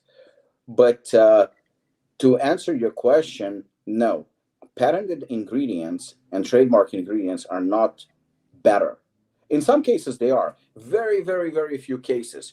But they do sell. So, I did the first one, Triumph, more for marketing, for hype, and to please others rather than to please myself.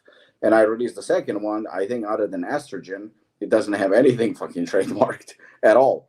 But the reason I ask is because one of my products, we were going to use the Grains of Paradise. It was the T2 Sweat when I first launched it, Lucas. And my manufacturer like, well, do you want to get the trademarked ingredient, the paradoxin, or do you just want to use the Grains of Paradise? Mm-hmm. So we're going over pricing. Do Grains of Paradise, to pay for the trademark? He's like, yeah, but you can have it on the label. I said, yeah, but dude, I don't give a fuck about that, dude. So we brought in the Grains of Paradise, and we brought in the paradoxin to sample them out, and we tested them. We sent them for testing. Both of them came back at 98% pure Grains of Paradise. So what the fuck am I going to pay an extra, double the amount for this one ingredient? And so that's why, and I get it, because I see some of these other brands selling when they put that trademark on the label. And that's when I said some of the consumers, they just don't know any better, but it makes a difference.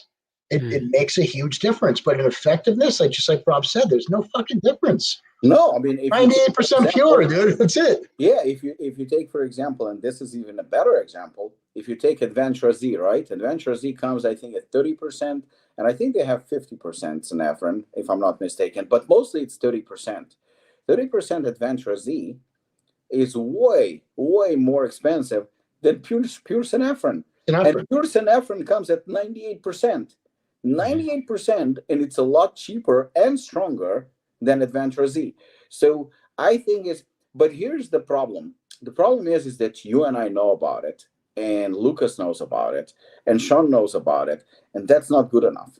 The problem is that the consumer doesn't know because he's fed all these lies about trademarks that literally just, fancy names, and that's it. And you have to overpay. What consumer doesn't understand is by giving them fuck mediocre instead of triumph, they're going to save money and get a phenomenal pre-workout at much cheaper price. But we do have to explain to them because, I had, even though, like I said, fuck mediocre did phenomenal, we had more units, but we sold it cheaper, sold it faster, sold out. I think we have to explain to the consumer that, listen, we saving you money, because if you're going to force us to go and buy trademark ingredients, it's going to cost us more, and we're going to be forced to actually, make you pay more for a product that doesn't have real advantages. Now, I'm not saying that all trademarks are shit, because that's not the case, obviously, but in most cases, it is. It is. I mean, the prices that, I mean, look at the difference. And again, I'm not attacking it right now. I'm just saying the difference between alpha size and alpha GPC is ridiculous. And both, I believe, is 50%. They both delivering the same, but one is a lot more expensive. And that goes across the board. So you have citrulline trademark, you have this trademark, that trademark, betaine trademark, but the price is a lot more expensive, and we are forced to charge more money. So yes, I see your point. I mean, we should definitely go with cheaper, and if we can translate that cheaper, that cost quality to the customer, it's a win-win situation for everyone. Yeah. As long as you're sourcing your raws at a good place and they're testing right, dude, I don't care about having a trademarked ingredient. I think the only one I use is estrogen and the carb 10. I think those are the only trademarked ingredients that I use. But I've had companies send me their raws. Like, dude, I got this patented, trademarked ingredient. I want you to try it. Maybe you could use it in one of your new products coming up. And they'll send me the studies on these things. And I first I'll take it individually to see how it works alone. Then I'll apply it to one of my products and see how it works cohesively together. And dude, there's what? Stocking. Yeah. And there's some, and actually did a handful, I don't get it. I just don't get it. And they have these studies that back them and suggest this, this, and this. And I'm just not seeing it. You know what I mean? I'm just, and they're friends. These guys are good guys, and I get it. They're trying to sell their raws. But some of them I just don't believe in. I saw a test. And again, since we, on this podcast, we're being fully transparent and we are actually, telling the truth, I saw with my own eyes a comparison between generic ashwagandha and KSM, and there was no difference. There was no difference. You know what? And that's the problem, because you have KSM, who is a multi-million, billion-dollar company, sponsoring the Arnold Classic, sponsoring all these channels, sponsoring this, sponsoring that, and then these channels are advocating for people to take KSM 66. I use KSM 66, great product. Ashwagandha KSM 66 is a great product, but is it the best ashwagandha on the market? It's not. It's not shit. It's great, but it's not the best on the market for sure. And that's, I mean, the question is when the lies will stop, because the lies seem to be continue. And who's responsible? Responsible are the channels who are promoting it, promoting absolute garbage. We've seen it with companies that, pre-workouts that get best pre-workout on the market, best protein on the market, best this on the market, best tasting on the market. And who are you? Why are you making these decisions? Who are you? Why are you making these decisions for other people? You know what? How about, you know what, when it comes to, say, for example, best tasting protein, I actually, on my page, numerous times, because I saw people coming out with, you know, with protein powder that, for example, that I have, you know, the same flavor, for example. You know, it's like, for example, people are raving about our peanut butter cookie. People are raving about that. We had that for 5 or 6 years now. We're very popular, great flavor. People love it. Okay. Then I see a couple of other peanut butter cookies that are coming out. I'm not saying they're ripping me off, because I mean, it's just a flavor, so it's fine. That's not the point. The point is you're putting a statement: best tasting peanut butter cookie on the market, best tasting protein on the market, best this, best that. Okay. Then you're paying somebody to say the same thing, to advertise basically your product for you, and it's possibly a lie, because it's, you know, number one, flavor is subjective, taste is subjective. So few times I posted on social media, I will take any protein flavor, let's put it to a little test. Let's have a challenge. Let's do a taste test challenge. We don't have to go to Apollon. We go to any gym. We go to any gym and we do a blind test. If you win, I'll shake your hand and say, congratulations, your protein powder tastes better than mine. That's fine.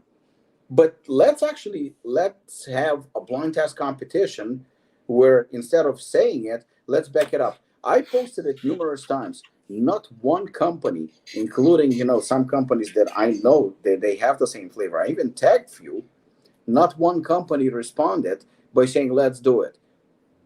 The problem is that we blowing up. Well, not we. I don't do it, but there are some channels who are getting paid, and it's nothing wrong with you getting paid. There's nothing wrong with, you know, getting paid for content and stuff like that.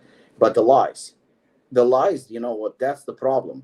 Oh, this is trademark ingredient. It's the best on the market. Says who? Says right. You know. But yeah, Grains of Paradise, that's generic, can be just as good. Can test out exactly the same as the trademark ingredient. And nobody says it. Nobody calls it out. And until that continues, you know, everybody who says, I love the supplement industry, I want to make the supplement industry better. No, you're not. You care only about, you know, making money. You're getting paid for it, and that's it. So I think when it comes to, it's not a popularity contest. And if somebody doesn't like me, I don't give a fuck. You know what? As long as people close to me in my life, people that are dear to me, people that actually matter to me, as long as they like me, they love me, that's all that matters. And when I call you out or I say something, it's not because I don't like you, it's because you're lying. And I just happen to be somebody who said, you know how many people, sometimes something is said by certain channel or done by certain channel, the people from the industry messaging me, he's a fucking liar, he's a piece of shit. And then I see on social media, they friends, they love each other, they like back up each other. You're my brother, I love you, you know, you're always right. So I think, you know what, like little children, everybody's scared of confrontation, everybody's scared to be called out, and you know, the lies continue and bullshit continues, and I think it's going to continue. So I think that the focus has to be, when it comes to our brands, we have to focus on our brands, and make it the best possible brand that we can make. And in terms of like the big piece of a pie or a small piece of a pie, we will have our piece of a pie regardless, because there are people who've been supporting us. They're going to continue to support us. And because we make an honest product, it keeps growing. You know, Apollon keeps growing. I Prevail keeps growing. Why? Because it's a word of mouth, because we slowly gaining more and more. The products are selling themselves. They're advertising for themselves. Rather than, you said that certain companies are going to be out of business soon. Yes, they will. Why? Because you take $1 million and you buy $1 million worth of product. Then you take another $1 million that somebody gave you and you put into advertising, into social media, into influencers. And now those influencers come and say like, this is the best product on the market. Oh, really? Let me try. You try. Oh my God, this is shit. Now he's not buying it again. And that's the reason why a lot of those companies, they're exploding and they're going down. And one more thing, it's a perfect example, not fucking saying anything bad, but just making an example. When Chris Bumstead pre-workout came out, I had a guy at Apollon gym coming up to me and saying, I tried his pre-workout and he used to buy Hooligan. He goes to me, I used to buy Hooligan, but I bought Chris Bumstead's pre-workout. And I was like, okay. He goes to me, I don't like it, not buying it anymore. I'm like, why not? He goes to me, well, after I was using Hooligan, that was pretty strong. This is kind of mild for me, and just I don't see anything from it what I want to see. I don't get the results. And he was very intelligent about it. He was very nice. He goes to me, I'm not buying it anymore. I'm like, well, if you used Hooligan, why did you buy this? You know, if something works for you, why don't you stick to it? He goes to me, because I'm a huge fan of CBOM. I'm like, okay, fair enough. I said, so you're not buying it again? Because to me, that was just research. He goes to me, no, I'm not buying it again. I said, but are you still a fan of CBOM? He goes to me, yeah, I'm going to continue being a fan of CBOM, but I'm not buying that pre-workout again because it doesn't work. It doesn't get from it what it. So my point is, you can sell something once easily. Try to sell it second time when somebody doesn't like it, because at the end of the day, I can be a fan of Jason ARS. If his products are shit, I'm going to be a fan of Jason ARS' physique. I'm going to be a fan of Jason ARS, the bodybuilder. I'm just not going to spend my money on products that don't work. That's how it is. I can just see a soundbite now. People are gonna grab that and saying Robik's saying Jason's products suck. Your favorite review channels. Your favorite review channels. I wouldn't be surprised. That's Guys, how rumors start. As you wind down here, I have a question from someone. It's I'll ask with Jason and I'll defer to Robik. What struggles or maybe difficulties do you have growing your brands? So Wife, children. yeah, right. No, dude, I mean that's not a struggle. That doesn't get in the way, because that allows me to grow at my own rate, at my own desire, more or less. Struggles are, and like we talked about, sometimes it's easy to get distracted, and it's easy to get confused by what you see, with the hype and the social media, and just staying true, staying in your lane, staying what you're good at, keeping, hey, I'm going to make this. This is what I'm doing. This is my angle. Bumps in the road. Like, I had products that clumped up in the past. There was issues with that. Now I know not to mix this and dude, there's certain ingredients that I really love, that I really believe in, that I can't use because there's clumping issues or they don't taste as good and stuff like that. And people are just not buying them. And as my market share grows, that's something I'm going to revisit, because now as a growing company, I need the support to grow from some of the people there. They don't want it to clump up, so I can't have this.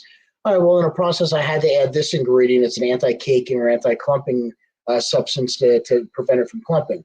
Dude, I hate using fillers and shit in my product. I don't want to. But people don't realize that, some of these products, they're supposed to fucking clump. They're not made to put this beautiful, to put a lipstick on a pig, more or less. Like, it's not made to put all these flavors in to make it. It's made to work, to be effective. And we got to put all this crap in it to disguise it up and make it taste beautiful and taste perfect, so they don't, God forbid, they taste any of the raw ingredients on their fucking gentle palates. You know what I mean? Like, we have to be careful with that. But that's stuff that I is more of a learning curve, and not using certain types of glycerol because they clump in your products, and not causing this and not causing that. So, not shipping certain ways, like little things that you don't learn until you do them. Yep. And there's more stuff I'm going to learn. I'm going to make more mistakes. Of course. But the good thing is now is that I'm able to make these mistakes while I'm developing. Mm-hmm. If a big company makes a mistake, they got a lot more to answer for, because now you have people that might not return to buy that product again. At least if I make a mistake now, it's with a smaller demographic. And hey, all right, I'm only in, maybe 3/4 of the country right now in all the accounts, or half the accounts in the country, whatever. If I was in all the accounts and my product's all clumped up, it's going to be tough trying to get back into those accounts, But now I could fix it. I could send product out to compensate for what they lost in the clump products. I can make good on that and now grow. So it's no different than any other business. Nothing's going to be a smooth path to the top. it's like a stock. There's peaks and valleys. There's peaks and valleys, and just not letting the drops, break you emotionally or break you financially or break you spiritually. Jason, take out COVID. Are you happy with the way the business has been growing, or just the overall? Dude, I grew in COVID. I was up 30% the year in COVID, and I just started out, so any new account I was getting was good. That's positive. There was positive income. But I've had, I'm growing every year. I got to look at the numbers from last year. Last year I was up. I wasn't up to where I wanted to be, but I was fucking up. I was up at a decent rate. But I always reach. The year before I was up 30-something%. The year before that I was up 60%. So there's been some good progression. Great. Guys, if you wind down, any other questions? Maybe something that we haven't discussed here so far? I have a question for Jason. Uh-oh. I'm going to throw him under the bus right now. Yeah, because fuck supplements. I mean, it's just too much now. Gotta have a little bit of fun. Number one is because you're a big fight fan. I know how much you like fights. What do you think about Francis Ngannou against AJ boxing match? Yeah, I don't know. It'll be interesting. But I don't know. I'm not really for these guys going into boxing after. I feel stick to what you do. Yeah, it's the same thing. Stick to what you're good at. I mean, it's obviously purely for money. Yeah, it's all hype. It's all hype. But the second question is actually, you're probably going to smile when I ask you, but it's a legitimate question. How did you feel about Masters Olympia? Because I have my opinion about it. How did you feel about Masters Olympia being introduced? And that's number one. Number two, has it crossed your mind to enter? Because I know you're always in fucking shape. You even know, I can tell you're in shape. Yeah, dude, I'm still in shape. I still do the same shit. I know how you eat. I know how you train. Yeah, I'm probably at 5% body fat year round. Shredded glutes. He's always been in shape. I've never seen him not in shape, and I can tell even now he's a fucking diesel. So there is no way you didn't even consider it for like a second. I can honestly say I did not consider it for a second. No, it does. So, and I said this, when I'm ready to retire, I want to retire. It does nothing for me to say I'm the best 50-year-old guy up there. I wanted to be the best guy in the world, no matter what age. You know what I mean? Am I in shape? Do I look fine now? Yeah, I look fine. I look good. But I don't look like I used to look to get on stage, and I'd have to go and start doing things again. And I'm at a point in my life where I have no passion for that anymore. Now I've applied that. Well, that was the struggle, right? When I retired, is I've been used to competing in something since I was a kid. I competed in gymnastics. I wrestled for 7 years. I played football for 11 years. I was always competing in something, and then bodybuilding. So I always had something to train for and fight for and prepare for. And then when I retired, that gets lost, and a certain sense of your identity that has been a part of you is just gone. But the introduction, and I've been able to kind of convert that as, hey, now I'm competing with companies like you, Rob, and other guys out there, and we want to be the best we could possibly be. And I want to reach the top 1 year and do a certain amount and be recognized as a top brand out there. That's my fight right now. And that's what I aspire to. Okay, but what in terms of, again, today, you competed in the 212 division. I think you competed in the original 202. 202, yeah. 202. And you were never known as a mass monster. You're always known for your symmetry and for your conditioning. I mean, those were your trademarks. You were one of those, what they call a smaller bodybuilder that always took heads, even when it came to mass monsters, because you did it with your signature moves.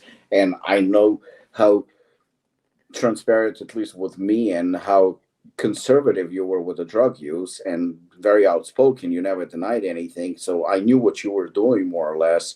And I can attest to the fact that you were not a fucking walking pharmacy, that's for sure.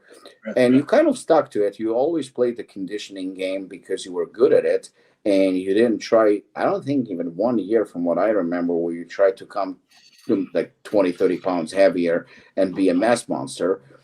But a lot of guys are talking about the era of the 90s and 2000s where, Ronnie dominated and guys were absolutely amazing. Kevin Levroni, Flex Wheeler, Chris Collier, all those guys that were in that era. And you come from that very special era, which is impressive. And not only do you come from there, but you were also a top 6 Olympia competitor, which is not easy to achieve. And I'm pretty sure that you know already where I'm going with this. Would Jason ARS, that Jason ARS, at his best, that Jason ARS, be competitive today? And be honest, you don't have to be afraid to come off arrogant or anything. No, like not that. at all. Not at all. I can honestly say that if they would have had the 202-pound class 2 or 3, 4 years earlier, I would have won at least twice, once or twice. I would have won the 202s. When they in 98, when they advanced it, I was still looking good, but it was towards the end of my prime. But there's pictures of me with Lee Priest and cracking the, top 6 or top 7 at the Arnold with Ronnie and with Flex and with Comer and Kevin and these top guys. And I was, beating Dennis James, beating some of these guys back then who were, relevant for years. I definitely would have been competitive. I definitely would have, made a bigger mark. And I probably would have had at least 1, maybe 2 Olympia titles if they had it a few years earlier. Because to me, it seems like, I'm always about, like you are, I'm very competitive, very, very competitive, but I don't compete unless I have to be, I don't know, in a ring with somebody or something like that, that I don't compete against you.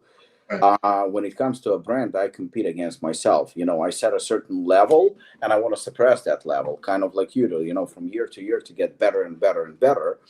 And I believe so far in 9 years, I was able to achieve that. Now, I look the same way in bodybuilding. Like, for example, when I look at kickboxing and Muay Thai, I can honestly say that kickboxing and Muay Thai is not as good as it used to be years ago, 10 years, 15, 20 years, the golden era. I think the fighters were better.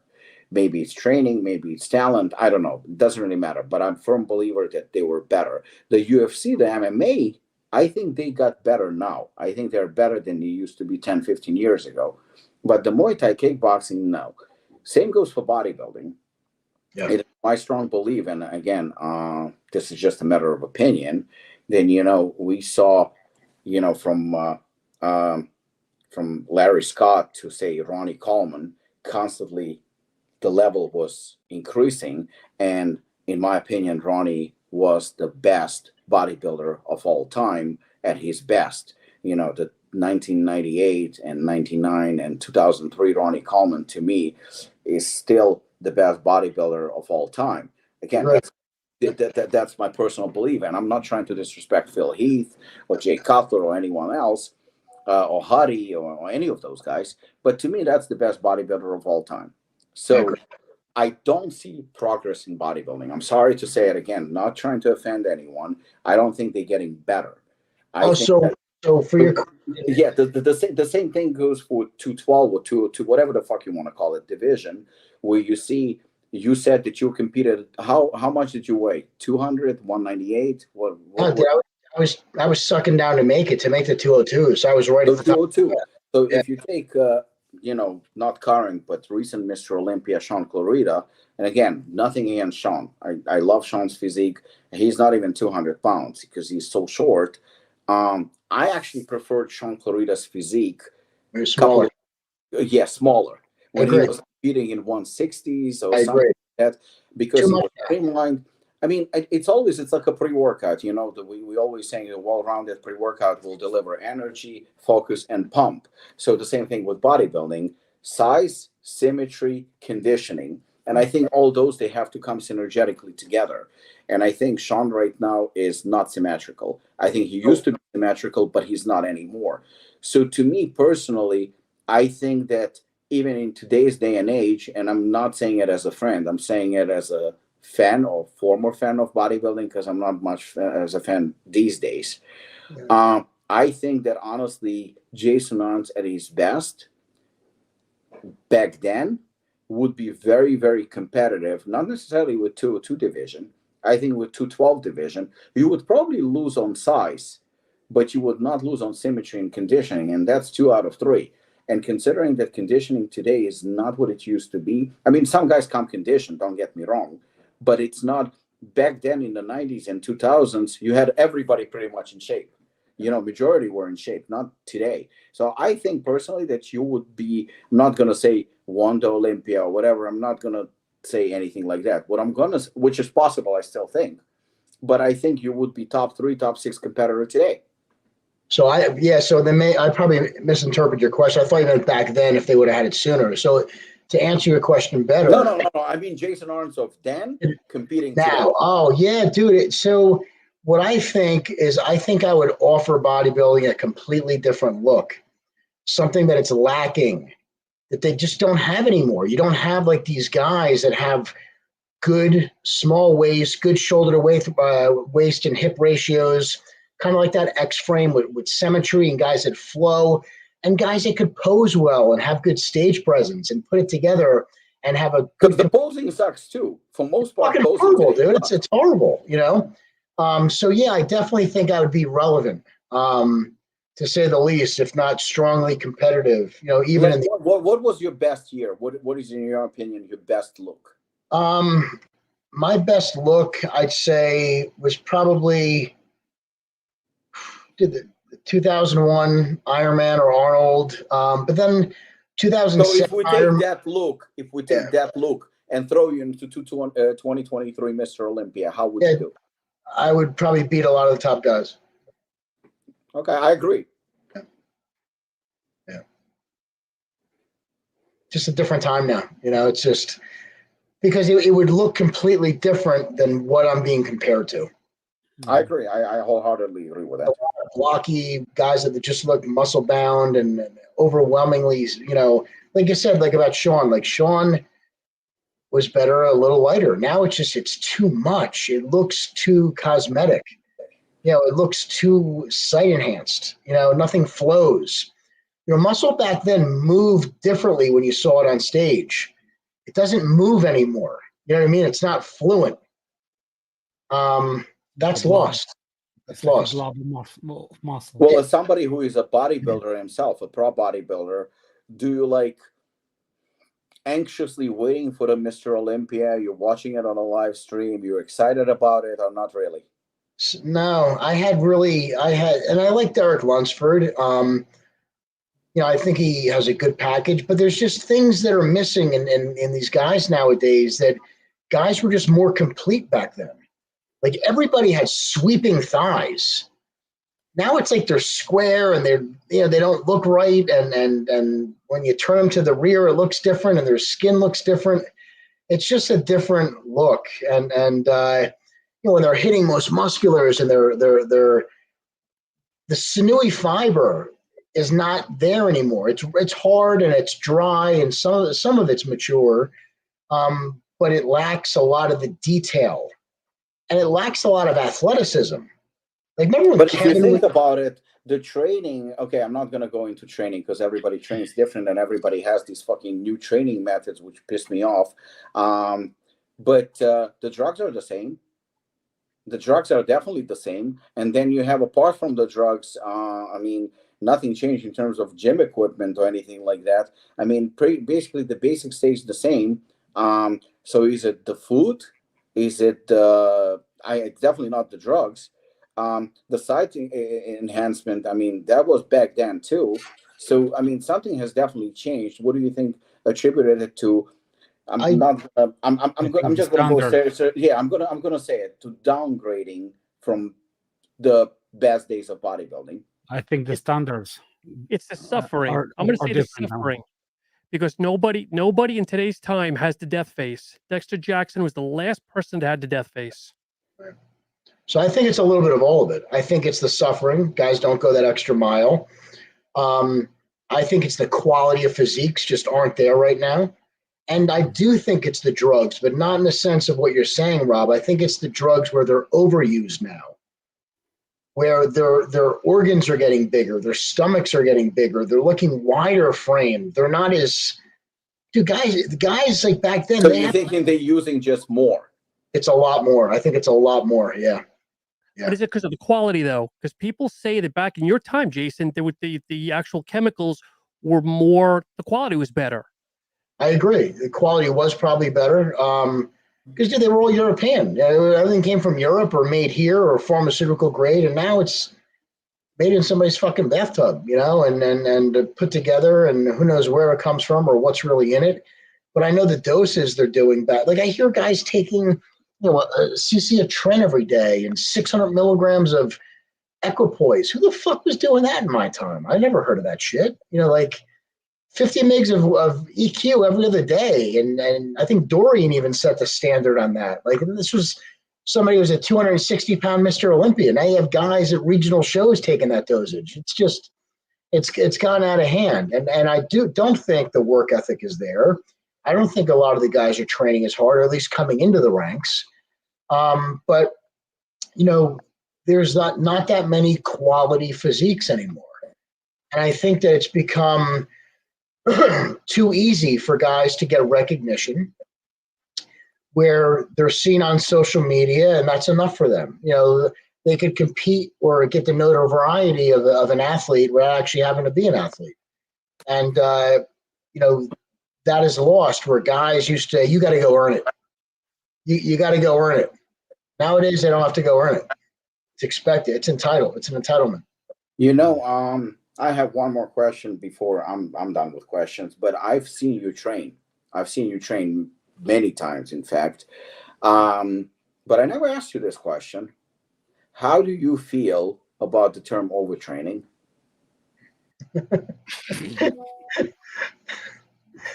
Dude, look, I did it with a straight face. Yeah, good for you. Good for you. So nowadays, I really find it hard to hear somebody overtraining. I don't see it. They're overtraining. Yeah. Like look, our bodies will adapt. Our bodies will recover. Our bodies will grow. As hard as I've trained, and I'm talking beyond failure with force reps and force negatives and drop sets and throwing up every workout. If I didn't overtrain, I don't know how the fuck these guys are overtraining nowadays with the abundance of drugs they're on, with the way they're dieting, with the enormous amount of calories they're eating, with the lack of restrictions they have. I don't see it, so overtraining is a term that is widely overused and underappreciated. Like when we were overtrained, we're fucking injured. We are injured. That's overtraining. Like we're fucked up. And we're still coming in tomorrow. You know what I mean? Like we're still going to be there. We'll work around it. We'll find a way. It's funny because the very first time I went to Thailand to train, right? And when I was training here in the States, the Muay Thai session would be 1 hour, which is a standard training, 1 hour. 1 hour we train, and that's it. A little bit of pads, a little bit of this, a little bit of that, 1 hour out. And I remember I went to Thailand for the very first time, and I prepared myself for Thailand. So I was in what I thought was in great shape. I was like, I'm in phenomenal shape. I've been training 5-6 days a week, 1 hour every time, and I'm in great shape. I get to Thailand, and I get to the camp where I'm training, and they told me that I have to be there at 7 a.m. I'm like, okay, no, that's no problem. I get there at 7 a.m., and I see the Thai guys, the Thai fighters, are running. They're running, like on the street. They're running. I was like, okay, I thought I'm on time. And I was like, am I on time? Yeah, you're on time. The warm-up was 45 minutes. After the warm-up, I was pretty much done. That warm-up, I have no idea how I even survived. After that, they said they're going to be holding pads for us for 5 rounds, 3 minutes each round with 30-second break. I did that. And then they said we have to do 5 rounds on the back for 3 minutes with 30-second break. And then after that, we have to do sparring. And then after that, we have to do what they say, cool down. So the whole session is about 3 hours, and it's under 100 degrees weather. It's outside. By the time I got to half of the training, and I went with my brother-in-law, you know, he was just watching. I mean, I'm not kidding you right now. I started crying. I started legit crying. I was crying, like tears, everything. I'm crying, and I'm like, I'm not good enough. I suck. I this, I'm that. Like I was like, what the fuck? You know, this is overtraining. This is terrible. You know, sooner or later, like I adapted to it. So the funny thing is once the session was over at 10 a.m., 3 hours before we were leaving, one of the coaches, because they had like 10 coaches per class, one of the coaches goes to me, see you at 4 o'clock. I'm like, what? He goes to me, the second session. We're not done yet. So the second session is from 4 p.m. to 7 p.m. That's 6 hours of training a day, you know, and that's the reason. So, you know, if it happened here, they would be screaming discrimination. So the Thai fighters would not train with us because we were not good enough. Wow. We were not good enough. They had a special section for just the Thai guys. And we were, because they can't pronounce foreign fighters or foreign guys, so they called us Farang. So we were Farangs. All of us, we were Farangs, and we were training separately. So all the white guys and black guys were training separately from the Thai guys. So you know what? When I hear overtraining today, that's like thrown around immediately. People are training like, you know, they do a couple of sets and that's it, because otherwise we overtraining. I don't know who came up with that. Oh, let's slow it down now. Hey, slow we're down. 4 sets in. That's enough. I remember the way you trained, and I remember you would come to Apollon around like 6 a.m. or 7 a.m. or something like that. And even if not training for a show, you were there for like 2 hours at least, and training hard. Even still, dude, you know, I still train almost Still 2 hours. Same, right? Yeah, about an hour and a half of training, then 30 minutes of cardio, and I do 1 or 2 functional days a week, functional training, mobility training. But it's, you know, it's fucking intense. Still intense. I don't think you'll ever change. No, still eating your chicken and your meals. Yeah, weighing everything still. Yeah, I'm fucked up. Oh yeah. I got issues. Jason, it's truly been a pleasure. Plug your social media, the website, anything else you got going on here. Let all the listeners know where they can find you, the products, everything else. So they get i-prevailsupps.com is the website. All the product information's on there. You know, there you go. There's the T2 sweat. That's one of Lucas's favorites.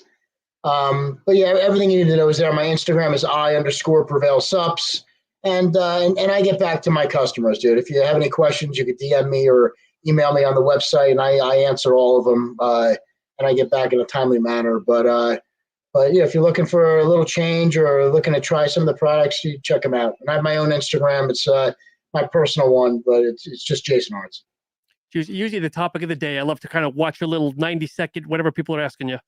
Yeah, right. Yeah, the videos I do, yeah. So on behalf of Robic and Lucas, thank you so much for tuning in, everybody. One more thing. Jason, is your show happening this year?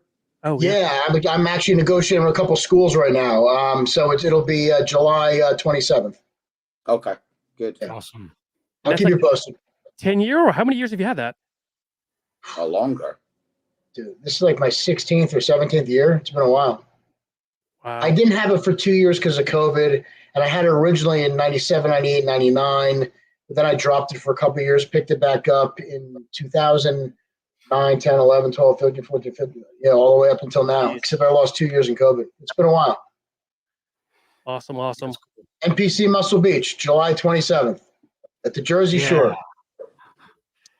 Well, again, everybody, thank you so much for tuning in. Make sure you watch us every Saturday at 2 p.m. Eastern Standard Time. Jason, stay on for just a minute. Thank you so much, folks. Have a great day. Yeah.